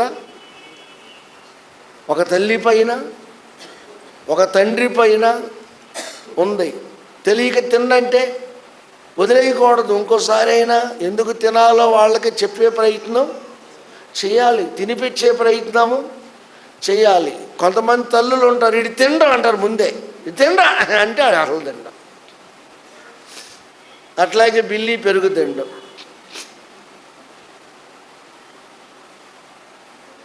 అవునా? నువ్వు తినగలవు, తినాలి. మొండిగా వద్దంటే ఎవరు చేయగలిగింది ఏమీ లేదు. అది సువార్త. దేవునికి స్తోత్రం. హల్లెలూయా. దయచేసి మీరు అర్థం చేసుకోండి ప్రియులారా. విశాలమైన మార్గం, ఇరుకు మార్గం. యేసయ్య చెప్పారండి, విశాలమైన మార్గము గుండా ఎక్కువ మంది ఎడతారంట. ఇరుకు మార్గమున ప్రవేశింపజూచువారు కొద్ది మందే. ఏంటి తేడా? విశాలమైన మార్గం అంటే అన్నీ చేయొచ్చు, అన్నీ చూడొచ్చు, అన్నీ తినొచ్చు. ఇక వాళ్ళ చేతనైనన్ని తప్పులన్నీ చెయ్యొచ్చు. ఇష్టానుసారముగా జీవించవచ్చు. దానికి యేసయ్య ఒక పేరు పెట్టాడు, విశాలమైన మార్గం. దాని గుండా వెళ్ళే వారి సంఖ్య ఎక్కువగా ఉంటుంది. అయినా వారికి సువార్తను చెప్పండి. లోబడితే మంచిది, లోబడకపోతే చేయగలిగింది లేదు. ఇరుకు మార్గం అంటే ఏంటి? ఒకటి వినొచ్చు, ఒకటి వినకూడదు. అంటే పక్షపాతం కాదు. ప్రమాదకరమైన దాన్ని వినకూడదు, కీడు కలిగించే దాన్ని వినకూడదు, మేలు కలిగించే దానిని వినాలి. హాని చేసే దానిని తినకూడదు. చెప్పండి, ఉపయోగపడే దానిని తినాలి. ఇక అన్నీ లెక్కేసుకోండి. ఒకటి చూడకూడదు, ఒకటి చూడొచ్చు. ఒకటి తినకూడదు, ఇంకోటి తినొచ్చు. Praise the lord. ఒక మాట అనకూడదు, ఇంకో మాట అనాలి. అంటే ఇరుకు మార్గములో అంత మంచి, ఇరుకు మార్గములు అంత మంచి, దాని గుండా వెళ్ళేవారు కొద్దిగా. మనకు ఈ కాన్సెప్ట్ అర్థం కావాలి. నేను విశాల మార్గములో ఉన్నానా, ఇరుకు మార్గములో ఉన్నానా? పాస్టర్ గారులు బోధించేది ఎందుకండి? అబ్బాయ్, నువ్వు విశాలమైన మార్గమును కోరుకున్నావనుకో, అన్నీ తినొచ్చు, అన్నీ వినొచ్చు, అన్నీ చూడవచ్చు, ఏదైనా చేయొచ్చు, ఎక్కడికైనా వెళ్ళొచ్చు అంటే నీతో ఎక్కువ మందే ఉంటారు. కానీ చివరకు నువ్వు వెళ్ళేది అక్కడికి, నరకానికి, అగ్నిగుండం. అక్కడికి వెళ్ళిన తర్వాత మళ్ళీ తిరిగి రావాలంటే వీలు కుదిరే విషయము అదేంటో ముందే నువ్వు నిర్ణయించుకో. పరలోకానికి వెళ్ళి దేవునితో ఉండే మార్గం నీతిదాయకంగా ఉంటుంది, తప్పదు. నువ్వు నీతిని పాటించాల్సిందే. ఇరుకని, ఇబ్బంది అని, కష్టమని, నష్టమని నీ ఇష్ట ప్రకారంగా చేయటం కాదు. దానికి ఒక గీటు రాయి ఉంది, బైబిల్. ఆ ప్రకారంగా జీవించాలి.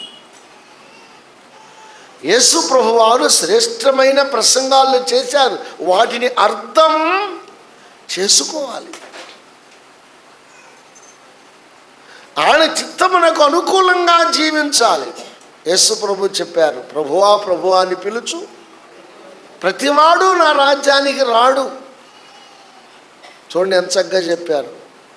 నా తండ్రి చిత్తము, చిత్తం అంటే ఇష్టం, నా ఇష్ట ప్రకారంగా ఎవడు జీవిస్తాడో, అది కష్టమైన నష్టమైన వాడే నా రాజ్యానికి వారసుడు. క్రిస్టియానిటీ ఈ పూట గెలవగలుగుతుందంటే ఇదే తేడా. క్రైస్తవులారా, అందరూ తినేవి మనం తినకూడదు. విశాల మార్గంలో అన్నీ, అందరూ మాట్లాడినట్టు మనం మాట్లాడకూడదు, అందరూ చేసినట్లు మనం చేయకూడదు. నేను ఒక ఇరుకు మార్గంలో ఉన్నాను, నా రూట్ సపరేట్, నేను ప్రత్యేకంగా జీవించుచున్నాను అనే విషయం ఖచ్చితంగా నీకు అర్థం కావాలి. దేవునికి స్తోత్రం చెప్పండి. ఒక చిన్న చిట్కా చెప్పాలి మీకు. మేము ఒకసారి విశాఖపట్నం మీటింగ్కి వెళుతున్నప్పుడు నేను కొయిరలో ఉండేవాడు పాటలు పాడటానికి. విశాఖపట్నంలో మీటింగ్స్, ఆవిడ యవనస్తుడిగా ఉన్నాను, దాదాపు 81, 82 ఏమో కావచ్చు ఆ రోజుల్లో. మేము రాజమండ్రిలో ట్రైన్ మారవలసి వచ్చింది. ఏదో ఎక్కాం, ఏదో దిగాం, రాజమండ్రిలో ట్రైన్ మారాల్సి వచ్చింది. టికెట్లు కొనుక్కున్నాం, కూర్చున్నాం. తీరా ట్రైన్ వచ్చే టయానికి మాలో ఒకడు లేడు, ఒకడు మిస్ అయ్యాడు. వచ్చేస్తున్న ట్రైన్ వచ్చేస్తుంది, మరి అందరూ ఉండాలి కదా. ఇక ఎతకటం మొదలు పెట్టాం, ఎక్కడ కనపడతల్లా మనవాడు. నేను ప్లాట్ఫామ్ చివరి దాకా వెళ్ళిపోయి అక్కడెక్కడో కనపడుతున్నాడు నాకు, మినుకుమంట మనవాడు. నేను కొంత లెక్కెళ్ళి చూసా, టైం అవుతుంది కదా, ఎక్కడికి వచ్చి కూర్చున్నాడు ఏంటి అని చూస్తే, ఇదిగో చూడండి ఇటు, ఓ నవ్వులుతున్నాడు అన్నాడు. నవ్వలేదు, కిల్లియే, ఇష్టమేం కాదు. నేనేం చేశానో తెలుసా? మనోడు నవ్విలేదేంటో తెలుసుకోవటం కోసం ముందుగా వెళ్ళకుండా వెనక్కు నుంచి వెళ్ళాడు. తిరిగి నవ్వుతున్నాడు. వెళ్ళి అన్నయ్య అంటాను, భుజం మీద చేయేసా. అన్నయ్య ఏంటన్నయ్య, ట్రైన్ టైం అయ్యింది కదా, మరి ఏంటి ఇక్కడ? తమ్ముడా, ఎవరికి చెప్పబాకవే, కిల్లి నవిలే అలవాటు ఉందా నాకు. దేవుని నమ్మకం ముందు అలవాటు అయ్యింది, సేవలోకి వచ్చినా కానీ అలవాటు మానలేకపోతున్నాను. మీ ఎదురుగా నవ్వటం మనస్సాక్షి ఒప్పగా చాటుకొచ్చి నవ్వలేను. నవ్వులుతున్నాను, నువ్వు వెనక నుంచి వచ్చే వేసావు, నా గుండె జల్లు మంది, అక్కడ చెప్పాకలే అండి. కిల్లీని గురించి నా అనుభవం గుర్తొచ్చింది నాకు. ఇరుకు మార్గం ఏంటి, విశాల మార్గం ఏంటి? నేను సినిమాలు చూసేటప్పుడు మిఠాయి కిల్లికి అలవాటు పడ్డా. చాక్లెట్లు పోయింది, జీడీ పోయింది. బీడీల అలవాటు లేదనుకోండి, ఏ కిల్లి అండి? మిఠాయి కిల్లి అని రుచిగా ఉంటుందండి. అని మిమ్మల్ని తినమని కాదు, లేనిపోయింది. చల్లగా అలవాటు పడ్డా. 22 ఏళ్ళకి రక్షణ పొందేశా. విశాలమైన మార్గాన్ని వదిలేసి త్వరగా చెప్పడు, ఏ మార్గంలోకి వచ్చాను? ఇప్పుడు మరి నేను మానవలసినవి మానాలా వద్దా? ముందుగా నేను తీసుకున్న నిర్ణయం ఏంటంటే, ఇక నేను కిళ్ళి తినను. ఛాలెంజ్, దేవునికి స్తోత్రం. అది విశాల మార్గం అయితే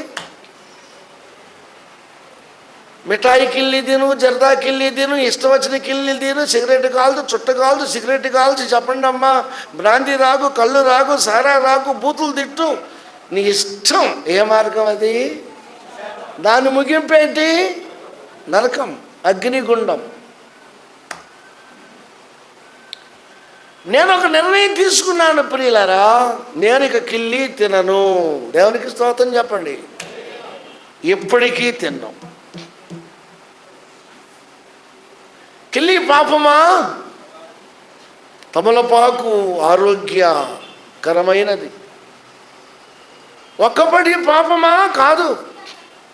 నడదీస్తే అన్నీ ఆరోగ్యకరమైనవి దాంట్లో అవన్నీ. నేను ఆయుర్వేదం గ్రంథంలో కిల్లి గురించి చదివా. కొన్నిట్లో తినొచ్చున్నాడు, కొన్నిట్లో తినకూడదన్నాడు. కిల్లి అన్నిటికీ తినకూడదండి. కిల్లి ఏది తినాలో అది తినాలి, ఏది తినకూడదు దాన్ని తినకూడదు. నేను చదివిన దాంట్లో పాండురోగం ఉన్నవాడు కిల్లి తినవచ్చు అని ఉంది. పాండురోగం అంటే రక్తహీనత, బొగ్గులు ఉబ్బిపోయి మనుషులు ఉంటారు, ఊరికే అంటూ ఉంటారు, ఊపిరి అందదు, రక్తం అందదు గుండెకి. పాండురోగం, స్టామినా ఉండదు. ఇలాంటివి కొన్ని అయినా దాన్ని నేను పక్కన పెట్టేసి మిగిలిన అలవాట్లు కళ్ళు సారీ నాకు అసలు అలవాటు. ఎన్టీఆర్ సినిమా మానేశాను నేను. విశాల మార్గాలు అన్నీ ఉండే ఇరుకు మార్గంలో మానేయక చెప్పండి, తప్పదు. సరే మనోడు సంగతి ఏంటి? వెళ్దాంరా మా నాన్న. సరే వచ్చామండి. ఇక ఊసేసాడు, బొబ్బగాడికి వెళ్ళాడు, కడుక్కున్నాడు, కనపడకుండా చేశాడు. ట్రైన్ వచ్చింది, ఎక్కేసాం. తర్వాత అడిగి, అన్నయ్య నువ్వు తినాలంటే తినేయి అనంత బైబిల్లో. చెప్పండి, అర్థం చేసుకోండి. బైబిల్లో తినమనుందా, తినొద్దనుందా?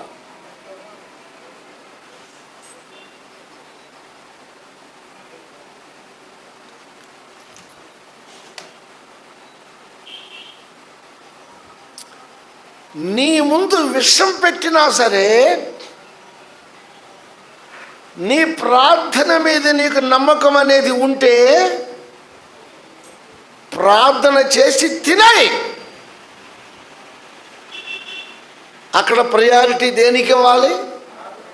ప్రార్థనకి ఇవ్వు. విషయం కూడా ఏమైపోతుంది? ఆ దమ్ము నీకుండాలి అన్నాడు పౌలు. ఒక ఛాయిస్ ఇచ్చాడు. నీ మనస్సాక్షి ఒప్పని పక్షమున ఇది నేరమని తెలిస్తే అది చిన్నదైనా తినొద్దు, చెప్పండి, పెద్దదైనా తినొద్దు. అంటే ఇప్పుడు అంత దేనిపైన ఆధారపడి ఉంది? మనస్సాక్షి పైన, ప్రార్థనలో ఉన్న శక్తి పైన ఆధారపడి ఉంది. క్రైస్తవుడు పంది మాంసం తింటాడా?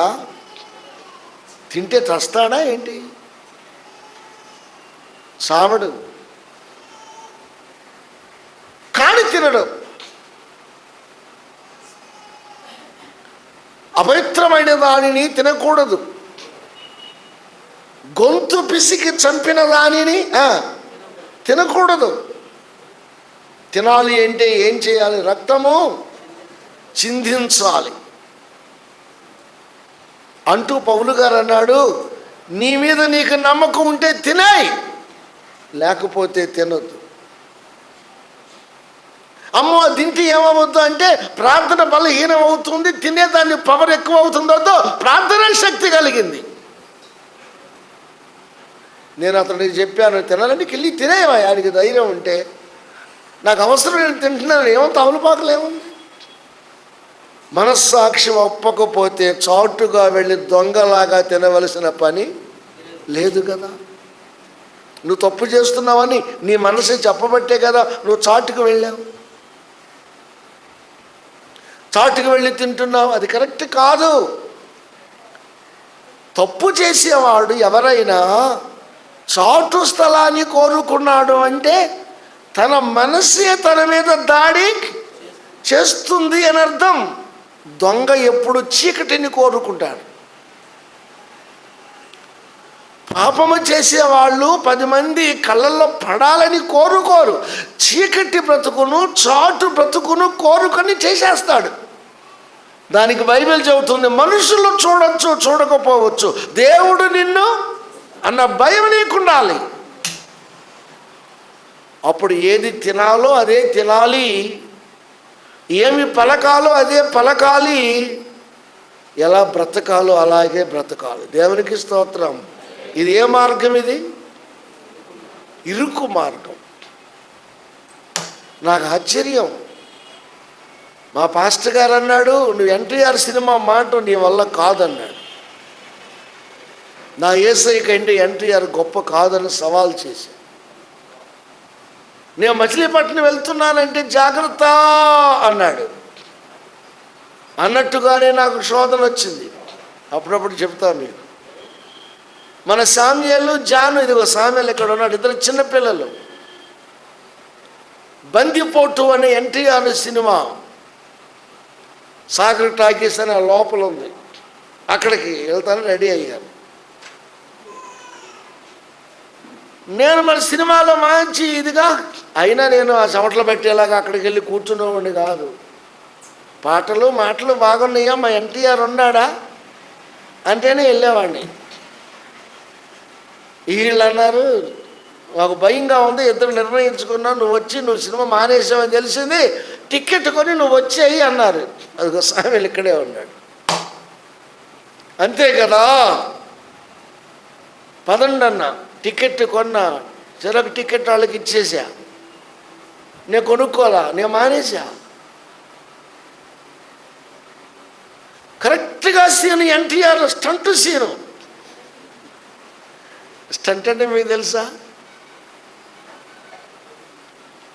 కత్తిద్దాం. నేను ప్రాక్టీస్ చేసే ఎన్టీఆర్ కత్తిద్దాం. అప్పటికి నీ మనసు లాగేసింది. ఇప్పుడు ఏమని అనుకున్నా, పాస్టర్ గారు చెప్పిన మాట గుర్తుకొచ్చింది. బందరు వెళ్తున్నావు పరంజ్యోతి, దాని నిండా సినిమా హాల్స్, జాగ్రత్త, నువ్వు రక్షణ పొందావు, సినిమాకి వెళ్ళొద్దు, నువ్వు మానాలి, నువ్వు మారాలి. పాస్టర్ గారి మాట నా హృదయంలో ప్రతిధ్వనిస్తుంది. వాళ్ళు వెళ్ళి కూర్చుని వెళ్ళాలా వద్దా?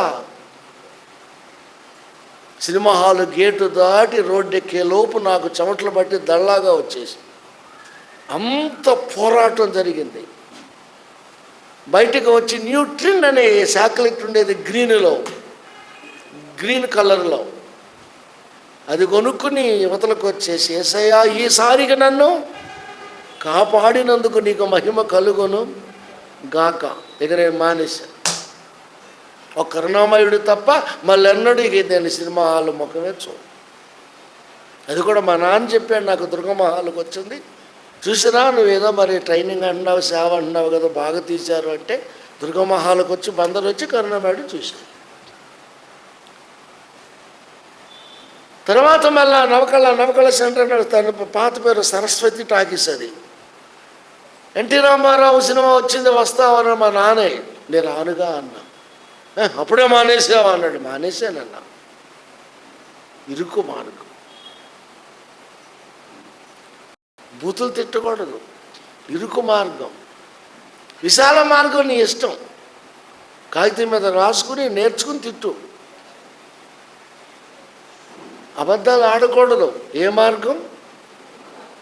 నోటికొచ్చిందల్లా చెప్పేయి, అదే మార్గం. ఇది లోకమంతా సువార్త ప్రకటించబడుతుంది, కానీ రక్షింపబడే వాళ్ళు చాలా తక్కువ. పిలువబడిన వారు అనేకులు, ఏర్పరచబడిన వారు.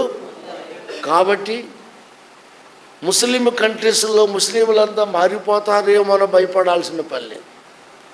అందరూ మారరు అని ఎవరు చెప్పారు? యేసయ్యే. సువార్త మాత్రం అందించడం జరుగుతుంది. ఒకడు తినొచ్చు, ఒకడు వినొచ్చు, ఒకడు మారచ్చు, ఒకడు మానచ్చు, ఒకడు నమ్మచ్చు, ఒకడు. ఇప్పుడు అదే జరుగుతుంది యావత్ ప్రపంచంలో. భారతీయులందరూ రక్షణ పొందుతారని బైబిల్లో ఎక్కడా చెప్పలే, కానీ సువార్త మాత్రం చెప్పాలి, మంచి వార్తను చెప్పాలి. అందరూ ఆయన బిడ్డలే. మారినవాడు రక్షణ పొందే పరలోకం వెళ్తాడు, లేదనుకుంటే ఎవరి లెక్కవాడే చెప్పుకుంటాడు. దీనికి మనం దొందర్థంగా, లేక మతపరంగా, లేక స్వార్థంగా, ఏదో మన సెల్ఫ్ బెనిఫిట్ కోసం ఏదో చేయాల్సిన పని లేదు. దేవునికి స్తోత్రం. ఇది బైబిల్ తేటగా చెప్పే విషయం. ఐడిఎం గారి చర్చిలో ఇటీవల 3 ఏళ్ల క్రితం ఒక మీటింగ్ జరిగింది, సేవకుల మీటింగ్. అక్కడ ఒక ఎంప్లాయీ వచ్చాడు, ఆయన సేవకుడు కూడా కాదు. ఆయన ఏమని మొదలెట్టాడంటే, ఈ బోధకులు అసలు చెప్పరు, మందిరం మొత్తం మారిపోవాలి, కృష్ణా జిల్లా మొత్తం మారిపోవాలి, ఆంధ్ర మొత్తం మారిపోవాలి, ఇండియా మొత్తం క్రిస్టియన్ కంట్రీగా మారిపోవాలి, ప్రార్థన చేద్దాం అన్నాడు. ఓరు పిచ్చోడా, నా యేసయ్య ముందే చెప్పాడు. విశాల మార్గమున వెళ్ళువారు అనేకులు, ఇప్పటికే ఎందరో వెళ్ళిపోయారు. ఇరుకు మార్గమున ప్రవేశింపజూసువారు కొద్దిమంది. వాళ్ళు ఎవరో, వాళ్ళు కరెక్ట్గా ఉంటే వాళ్ళు పరలోకానికి వెళ్తారు. కానీ వార్త మాత్రం అందరికీ చెప్పాలి, మంచి వార్త అందరికీ చెప్పాలి. ఇది జరుగుతుందండి. దేవునికి స్తోత్రం. హల్లెలూయా. దేవుడు ప్రేమ గలవాడు, దయగలవాడు, అందరికీ వర్తమానం ఇస్తాడు. నమ్మిన వానికి రక్షణ, నమ్మని వానికి శిక్ష అని మార్క్స్ వార్తలో ఉంది. నమ్మి బాప్తిసం పొందినవాడు, నమ్మని వానికి అంతే.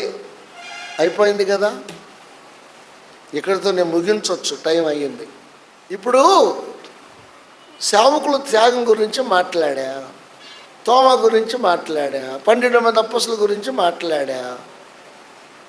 నీ కలిగింది ఏది కూడా ఆత్మరక్షణతో సమానమైంది కాదు, సువార్త విలువైందని మనం చెప్పుకున్నాం, మీరందరూ విన్నారు, కరెక్టే.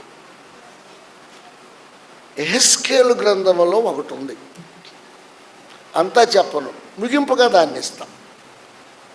దేవుడు ఇంకెంత గొప్పవాడో తెలియటం కోసం ఒక్క రెఫరెన్స్ చూడండి.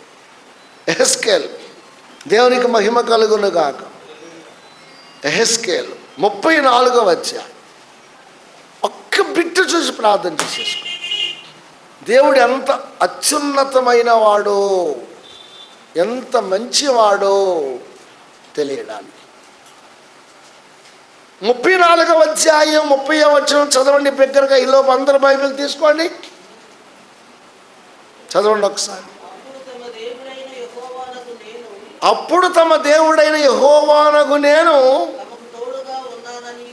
తమకు తోడుగా ఉన్నాననియు, ఇశ్రాయేలీయులైన తాము నా జనులై ఉన్నారనియు వారు తెలుసుకొందురు.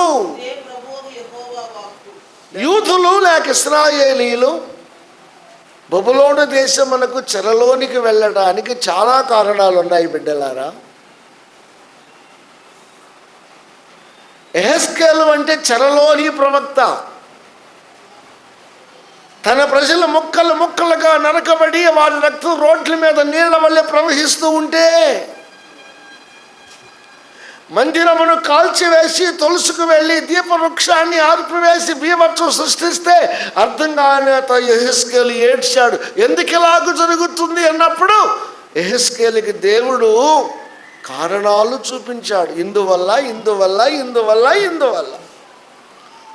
మీకు చాలాసార్లు చెబుతూ అదొక చరిత్ర ప్రపంచ స్థాయిలో. యూదులు 70 ఏళ్ళు ఎందుకని ఇబ్బందులు పడ్డారు? కారణాలు చాలా ఉన్నాయి, వినండి. ఆ కారణాలలో ఒక కారణం ఏంటంటే, ఒకే ఒక పాయింట్, ఒక కారణం ఏంటంటే, సిద్కియా రాజుగా ఉన్నప్పుడు యూదులకు చివరి రాజు బబులోను చక్రవర్తి యూదుల మీద దాడి చేసినప్పుడు, క్యాచ్ చేయండి, ఇజ్రాయేలు దేశంలో సేవ ఎలా ఉంది? దేవునికి స్తోత్రం చెప్పండి. ఇజ్రాయేలు దేశంలో సేవకులు ఎలా ఉన్నారు? ఇజ్రాయేలు దేశంలో సేవకురాండ్రు ఎలా ఉన్నారు? ఇజ్రాయేలు దేశంలో దేవాలయానికి వచ్చే ప్రజల పరిస్థితి ఎలా ఉంది? కారణాలు అనేకం ఉన్నాయి, వాటిలో ఇదొక బలమైన కారణం. క్యాచ్ చేయండి, అందరికీ ఉపయోగం ఇప్పుడు కావాలి. కాపరులు సువార్త అందించటం ఆపేశారు. పాత నిబంధనలో సువార్త ప్రకటించిన వారు లేరా? ప్రాణాలు పెట్టిన వారు లేరా అంటే ఉన్నారు. కానీ బబులోను చక్రవర్తి యూదుల మీద దాడి చేసిన టయానికి మీరు క్యాచ్ చేయండి, చెప్పండి, యాజకులు ఏమైపోయారు? సువార్తను ప్రకటించే విషయంలో నిర్లక్ష్యమునకు చోటిచ్చారు. చెప్పేవాడు చెప్పట్లా, చెప్పవలసింది చెప్పట్లా. చెప్పేవాడు ఆ ప్రకారంగా జీవించి చెప్పాలి. చెబుతున్నాడు కానీ జీవించేవాడు లేడు. చెప్పేది ఒకటి, తర్వాత చేసేది ఒకటి అయిపోయి. ఇప్పుడు ఏం చేయాలి?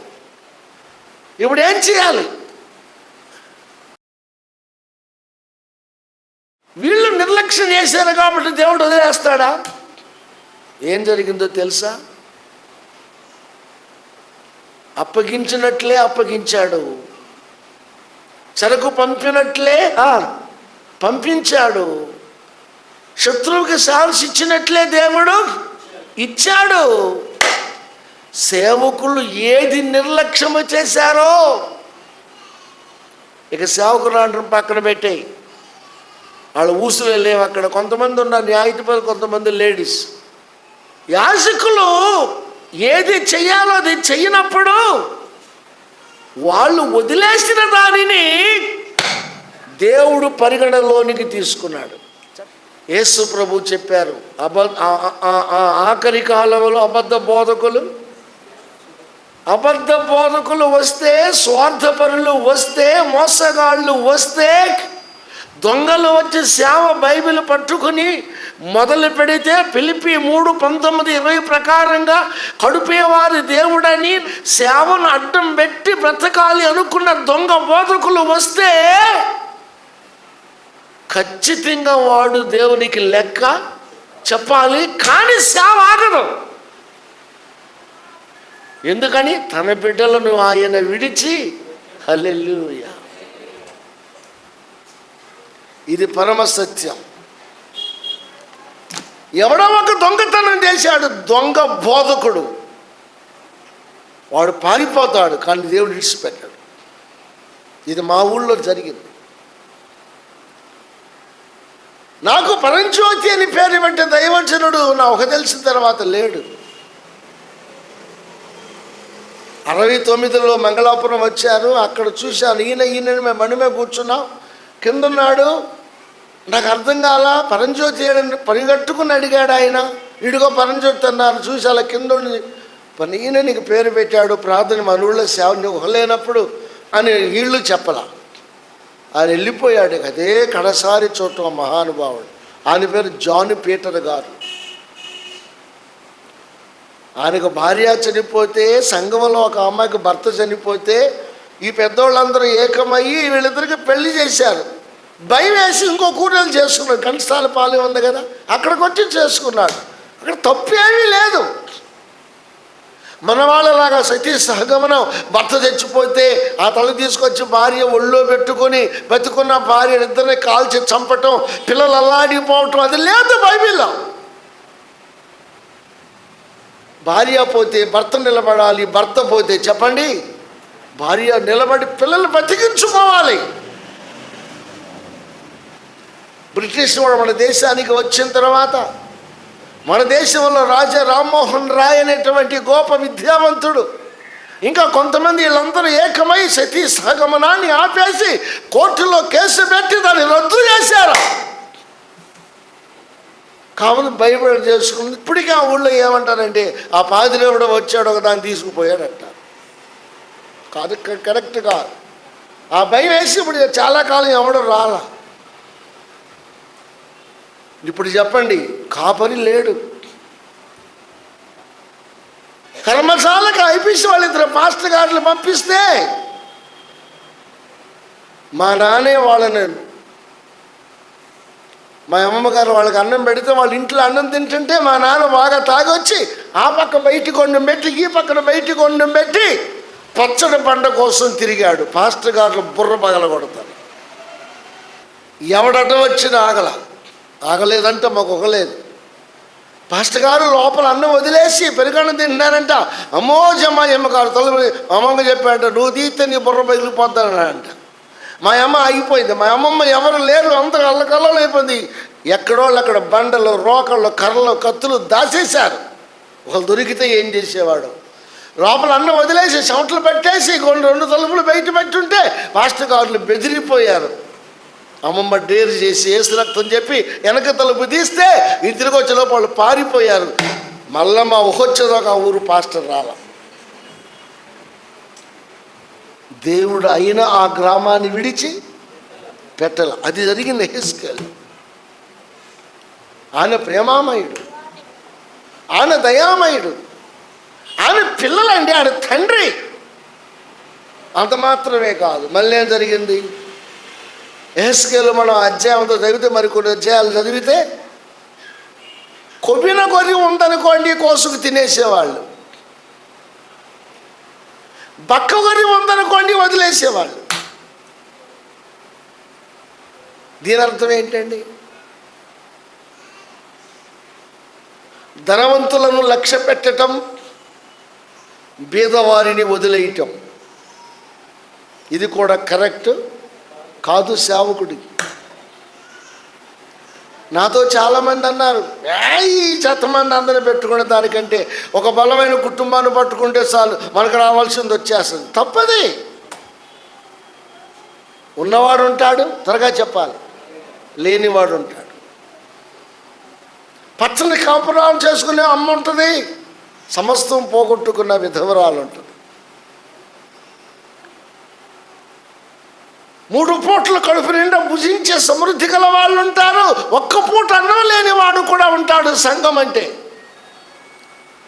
అందరి మీద సమాన దృష్టి కలిగిన వాడే నిజమైన దైవజనుడు. అది లోపించింది అక్కడ. బలిసులుంటే కోసుకు తినేస్తున్నాడు, బక్కదుంటే పట్టించుకోవట్లేదు. మరి ఇప్పుడు దేవుడు ఏం చేయాలి? దేవుడే రంగంలో దిగాడు. వాళ్ళకి అవసరం అయ్యింది ఏదో దేవుడే ఏర్పాటు చేశాడు. అదే మన కొత్త నిబంధనల లోకస్ వార్తల్లో ఉంది. వారు కాపరి లేని గొర్రెలు అని తలచి యేసు వారి మధ్య ఒక మీటింగ్ పెట్టాడు.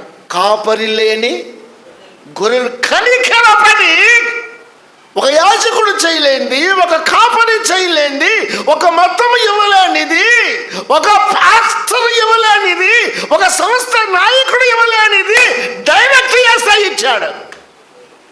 ఆయన ప్రేమ అంత గొప్పది. ఆయన పిల్లలండి, ఆయన మనుషులండి, ఆయన సృష్టించుకున్నాడండి, ఆయన కనుక్కున్నాడండి, ఆయన పెంచుతున్నాడండి, ఆయన అందరి కోసం ప్రాణం పెట్టాడండి. దేవునికి మహిమ కలుగునుగా. అదే జరిగింది అక్కడ. ఆయన డైరెక్ట్గా చేయడు. ఆయన మళ్ళీ మనుషులు నమ్మకస్తుల కోసం చూస్తాడు. 70 ఏండ్ల చెరలో దానియేలును లేపాడు. 70 ఏండ్ల చెరలో షడ్రకు మేషకు అబేద్నెగోను లేపాడు. వాళ్ళు నిలబెట్టి వాళ్ళ ద్వారా ఆయన శక్తిని రుజువు. ఎస్తేరుని లేపాడు, మొర్దెకైని లేపాడు, ఎజ్రాని లేపాడు, నెహెమ్యాని లేపాడు. ప్రార్థనా వీరులు లేచారు, ధర్మశాస్త్రోపదేశకులు లేచారు, సింహముల నోళ్లు మూయించే వీరులు లేచారు, అగ్నిగుండాలను చల్లార్చే ప్రార్థన పరులు యథార్థవంతులు లేచారు. వీళ్ళందరూ కలిసి బబులోను సామ్రాజ్యాన్ని గత వణికించి వారు నిలబడి వారు దేవుడు ఎంత గొప్పవాడు రుజువు చేశారు. 70 ఏళ్ల తర్వాత కురేషు అనేవాడు లేచి, అమ్మో మీ దేవుడే బ్రహ్మాండమైన దేవుడు, మీ దేవుడు నిజమైన దేవుడు, మీ దేవుడు చెప్పండి ప్రపంచం అంతటికి చాలినా చెందిన దేవుడు. ఎంత మాట ఉందంటే తిరిగి వచ్చేటప్పుడు దోసుకుని వెళ్ళినంత మళ్ళీ తిరిగి తెచ్చుకునేటప్పుడు తోడు కావలసి వచ్చింది. మధ్యలో దోపిడీ దొంగలు, బందిపోటు దొంగలు ఉన్నారు. నెహెమ్యా రాజుగారి దగ్గర పాత్ర అందిస్తాడు. నమ్మకమైన వ్యక్తి, తాను భోజనం పాత్ర. ఆయన అడుగుదాం అనుకున్నాడు, ఆయన దగ్గరగా ఉన్నాను కదా అయ్యా, మరి వెళ్ళిపోమన్నారు, మరి వెళ్ళిపోతాను, మన మధ్యలో బందిపోటు దొంగలు ఉన్నారు కదా, రాజుగారిని ఏమైనా సహాయం అడుగుదావా, ఏమైనా పోలీసు వాళ్ళని పంపిస్తావా, ఎవరు రాడు వారిని పంపిస్తావా, ఏదో 10 మందికి ఈట్లు ఇచ్చి పంపిస్తావా అని అడుగుదాం అనుకున్నాడంట ఎవరైనా, నెహెమ్యా. కానీ ఏమన్నాడు, రాజును అడుగుటకు నాకు సిగ్గు తోశాను. సిగ్గుండాలి క్రైస్తవుడికి, సిగ్గుపడాలి క్రైస్తవుడు. ఒక మాట పలకాలి ఏంటి, ఆ మాట దొరలకుండా చూసుకోవాలి, సిగ్గుండాలి. చీమనెత్తులన్నారు మనవాళ్ళు. ఈ పూట మారణ హోమం జరుగుతుంది. యేసు ప్రభు కొండ మీద ప్రసంగంలో చెప్పాడు, నరహత్య చేస్తేనే పాపం కాదురా, ఎదుటి వాడి మనస్సాక్షిని గాయపరిస్తే నరహత్యతో సమానం. లోపల మనస్సు మారని వాళ్ళకి చెప్పాడు, వ్యభిచారం చేస్తేనే పాపం కాదురా, మోహపు చూపుతో చూస్తే వ్యభిచారం చేసినట్లే, జాగ్రత్త, be careful about your character అన్నాడు. మహానుభావుడు, దేవునికి స్తోత్రం. రాజమండ్రిలో ఒక పెద్ద ఆయన ఎవరో ఉన్నారు, పెద్ద ఆయన మాట్లాడతాడు, ఆయన పేరు ఏదో, ఆయన మాట్లాడుతూ అన్నాడు, మన్నీ మధ్యన యేసు చెప్పిన మాటలలో, యేసు బోధించిన బోధలలో నాకు ఇష్టమైన మాట, తగ్గించుకొనివాడు హెచ్చింపబడతాడు, హెచ్చించుకొనివాడు. యేసు పలికిన మాట ఇది ఎంత అవసరం అంటున్నాడు ఆయన. ఉండవల్లి ఎంత అవసరం ఆ మాట. మహానుభావుడు, యెహోవా తండ్రి దేవుడు అంటారు, అది కూడా ఆయన క్లారిటీ ఇచ్చాడు. అదంతా నాకు వద్దు, యేసే దేవుడు అని. బాప్తిసం మందుల క్రిస్టియన్ కాదు, యేసే దేవుడు అంటానికి ఆ మాట చాలు. ప్రతివాడు హెచ్చింపు హెచ్చింపు హెచ్చింపు హెచ్చింపు అంటే యేసై అన్నాడు. హెచ్చించుకొనుట ప్రమాదం, ఏది క్షేమకరం, తగ్గించుకొనుట. తగ్గించుకొనివాడు హెచ్చించుకొనివాడు, ఎంత మాట అండి. దేవునికి మహిమ కలుగునుగా. కాబట్టి మీరు ఆలోచించండి, ఈ సువార్త ఇప్పుడు చెప్పండి అందరూ వినాలి. కారణం అందరూ ఆయన పిల్లలే, అందరూ ఆయన బిడ్డలే. సర్వలోకానికి వెళ్ళి సిలువలో యేసు ప్రభు చేసిన దాన్ని అందరికీ చెప్పండి. నమ్మినవారు పరలోకానికి వెడతాడు, నమ్మనివాడు వాడి లెక్క వాడే చెప్పుకుంటాడు. ఒక తల్లి తన బిడ్డలందరి క్షేమాన్ని కోరినట్లుగా, ఒక తండ్రి తన బిడ్డలందరి క్షేమాన్ని కోరినట్లుగా, ఈ లోకమునకే తండ్రిగా ఉన్న యేసయ్య అందరి క్షేమాన్ని కోరుకుంటున్నాడు. కాబట్టి అందరికీ వార్తను చెప్పండి అన్నాడు. అంత మాత్రం అందరూ మారిపోతారని లేదండి. మారినవాడు ధన్యుడు, మారినవాడు వాడి లెక్కవాడు చెప్పుకుంటాడు. ఫలములు మాత్రం అందించటానికి ఆయన రెడీ, మనం రెడీ. మనం ప్రార్థన చేయాలి. దేవునికి స్తోత్రం. తొందరపడి బందర మార్చేస్తా, తొందరపడి జిల్లా మొత్తం, అది కూడా మనల్ని అయ్యే పనులు కాదు. ముందు మనం రెడీగా ఉండాలి, మనం చక్కగా ఉండాలి. ఆ సువార్తను అందరికీ చెప్పే ప్రయత్నం చేయాలి. నేను ఇవాళ ఇంగ్లీష్లో మార్కు సువార్త 16 అధ్యాయం చదివా, ఇంగ్లీష్లో చదివా, చక్కగా విడదీసి రాశా. దాని ఏమన్నంటే క్రైస్ట్ క్రూసిఫైడ్ అన్నాడు, క్రీస్తు సిలువ వేయబడ్డాడు. జీసస్ ఈజ్ బరీడ్ అన్నాడు, ఆయన సమాధి చేయబడ్డాడు. Jesus rose from the death అన్నాడు, ఆయన మరణాన్ని గెలిచి తిరిగి లేచాడు. అన్నీ బాగానే ఉన్నాయి. ఫైనల్గా అంటాడు అపీరియన్స్ అన్నాడు, అంటే తనను తాను ప్రత్యక్ష పరుచుకున్నాడు. దేవునికి మహిమ కలుగునుగాక. పరలోకానికి వెళ్ళాడు, స్థలం సిద్ధం చేస్తున్నాడు, త్వరలో మధ్యాకాశంలోకి రాబోచున్నాడు. ఈ వాస్తవాలతో ప్రపంచాన్ని ఏం చేయాలి? కదిలించాలి. నమ్మినవాడు రక్షణ, నమ్మకపోతే వాడు లెక్కవాడు చెప్పుకుంటాడు. ఏ మార్గం ఇది? పరలోకానికి వెళ్ళేది దేవుడు చెప్పేది కాదు, ఇరుకు మార్గం, ఇష్టానుసారంగా జీవించేది. దీంతో ముగిద్దాం. మనకి ఏ మార్గం కావాలి? పురుషుల చేతులు ఏ మార్గం కావాలి? నిజంగా నువ్వు పరలోకి వెళ్ళాలంటే ఏ మార్గం కావాలి? మానవలసినవి మానాలి, వద్దనుకున్నవి మానాలి, బబులకు విరోధమైనవి నీ యేసుకి ఇష్టం లేనివి మారాలి. నువ్వు మానాలి, నిప్పులాగా జీవించాలి, ఫైనల్గా యేసయ్యలాగా బ్రతకాలి. మీ చేతులు దించండి. నువ్వే మార్గం కోరుకున్నావు? ఇరుకు మార్గమా, విశాల మార్గమా? ఇరుకు మార్గం కోరుకున్న వాళ్ళు చేతి స్తోత్రం చెప్పండి. అంటే నువ్వు మాట విషయం జాగ్రత్తగా ఉండాలి, నీ ఆలోచన కరెక్ట్గా ఉండాలి, నీ మనసు కరెక్ట్గా ఉండాలి. మాటికి జారిపోయే పని నువ్వు చేయకూడదు. విశాల మార్గంలో ఉండు, నీ ఇష్టం. ఇరుకు మార్గంలోకి వచ్చావా? మార్గం నేనేం చెప్పాడు యేసయ్య. పిచ్చి వేషాలు వేయటం కుదరవు. వేసావంటే చివరికి నువ్వు ఓడిపోతావు. అగ్ని ఆరదు, పురుగు. నువ్వు ఏ మార్గంలో ఉన్నావు నీకు తెలియాలి. ఇరుకు మార్గంలో ఉన్నామని అందరూ ఒప్పుకున్నాం, దాంట్లో పోరాడుదాం, ఫైనల్గా విజయం సాధించుదాం. కష్ట సుఖాలుంటే ఆ మహానుభావుడిని ప్రార్థించుకుంటూ ఆయన ద్వారా బలపరచబడదాం, కడవరకు ముందుకు సాగుదాం. అటు కృప దేవుడు దయచేయును గాక. దేవునికి స్తోత్రం. హల్లెలూయా. పరమునకు చేరు మార్గము తెలియక నేను, ఆ శరణం నుండి పలు విధములైన త్రోవలను పోవుచుండా, నీవే నాయందు జాలి చూపి నిజ మార్గము నేనని తెలిపినావు. ఆ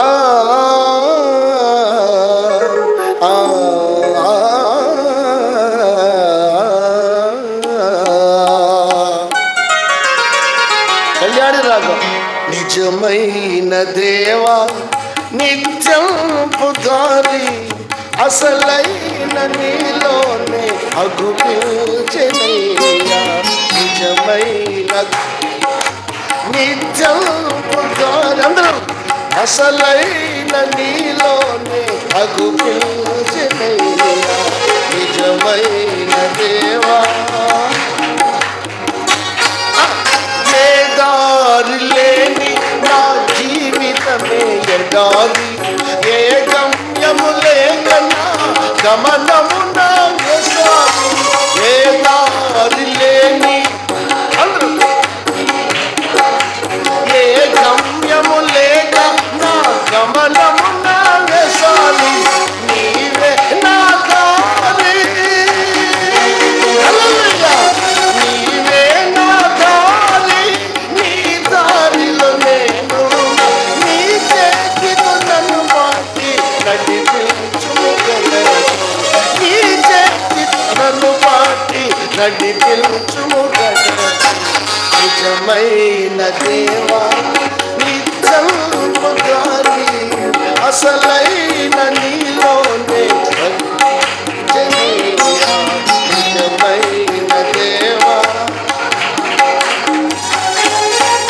అడ్డుదారులలో ఆవేదన పూరితునై దారి కొరకు అలమటించితినయ్యా. అడ్డుదారులలో ఆవేదన కోరితున్నై, అసలైన దారి కొరకు అలమటించితినై. నా దారిక నీవుండి, నా దారిక నీవుండి నన్ను నడిపిన నా నాథుడు. నిన్ను మరువక నా మనసు ఎలా ఒప్పునయ్యా, నిన్ను మరువక నా మనసు ఎలా ఒప్పునయ్యా. నిజమైన దేవా, అసలైన నీలోనే అగుడినయ్యా. నిజమైన దేవా. చివరి శరణు. రెండు దారులున్నవి, ఏ దారిని వెళ్ళుదువో, పరమునకు దారి, నరకమునకు దారి. రెండు దారులున్నవి, పరమునకు దారి, మరి నరకమునకు దారి. ఈ రెండు దారులలో, ఈ రెండు దారులలో ఏ దారిని కోరుదు, యోచించము ఎన్నుకొను. ఏ దారి కావలెను, యోచించము ఎన్నుకొను. ఏ దారి కావలెను. నిజమైన దేవా, నిత్యం దారి, అసలైన నీలయ్యా. నిజమై దేవా.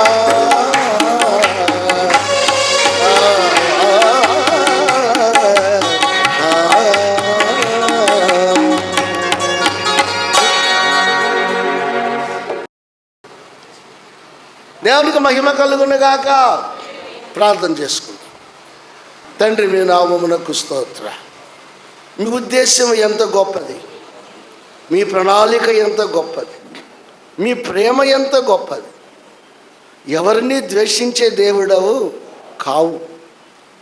ఒక తండ్రి తన బిడ్డల అందరికీ మంచి జరగాలని ఎలా కోరుకుంటాడో, ఒక తల్లి తన బిడ్డలందరూ బాగుండాలని ఎలా కోరుకుంటుందో, తల్లి కంటే గొప్పవాడు, తండ్రి కంటే గొప్పవాడు.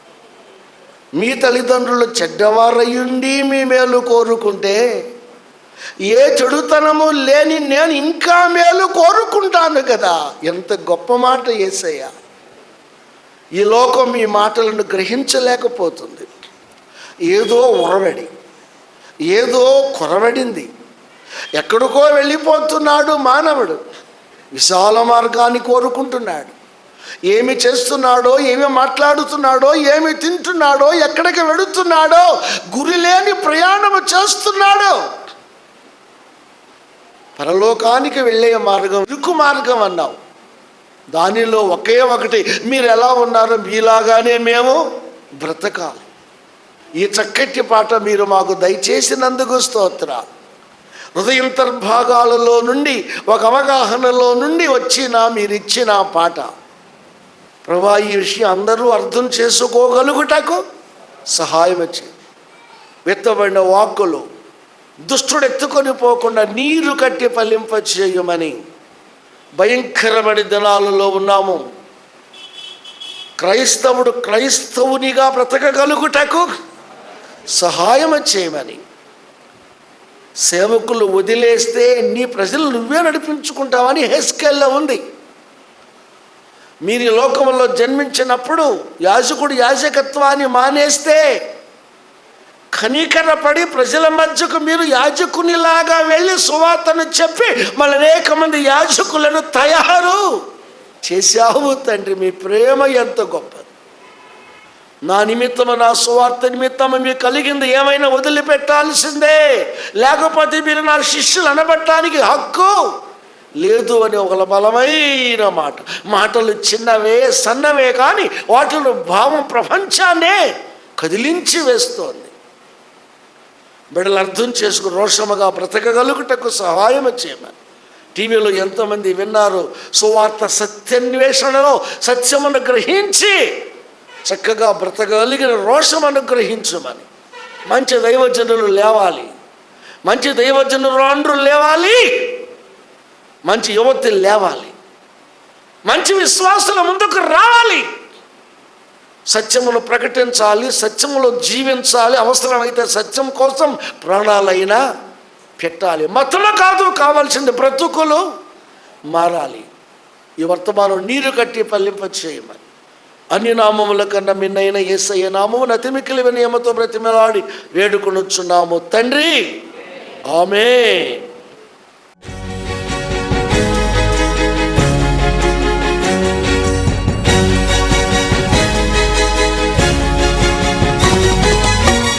యేసుని మాటలు వినగా వినగా మనసుకు శాంతి, ఆత్మకు రక్షణ.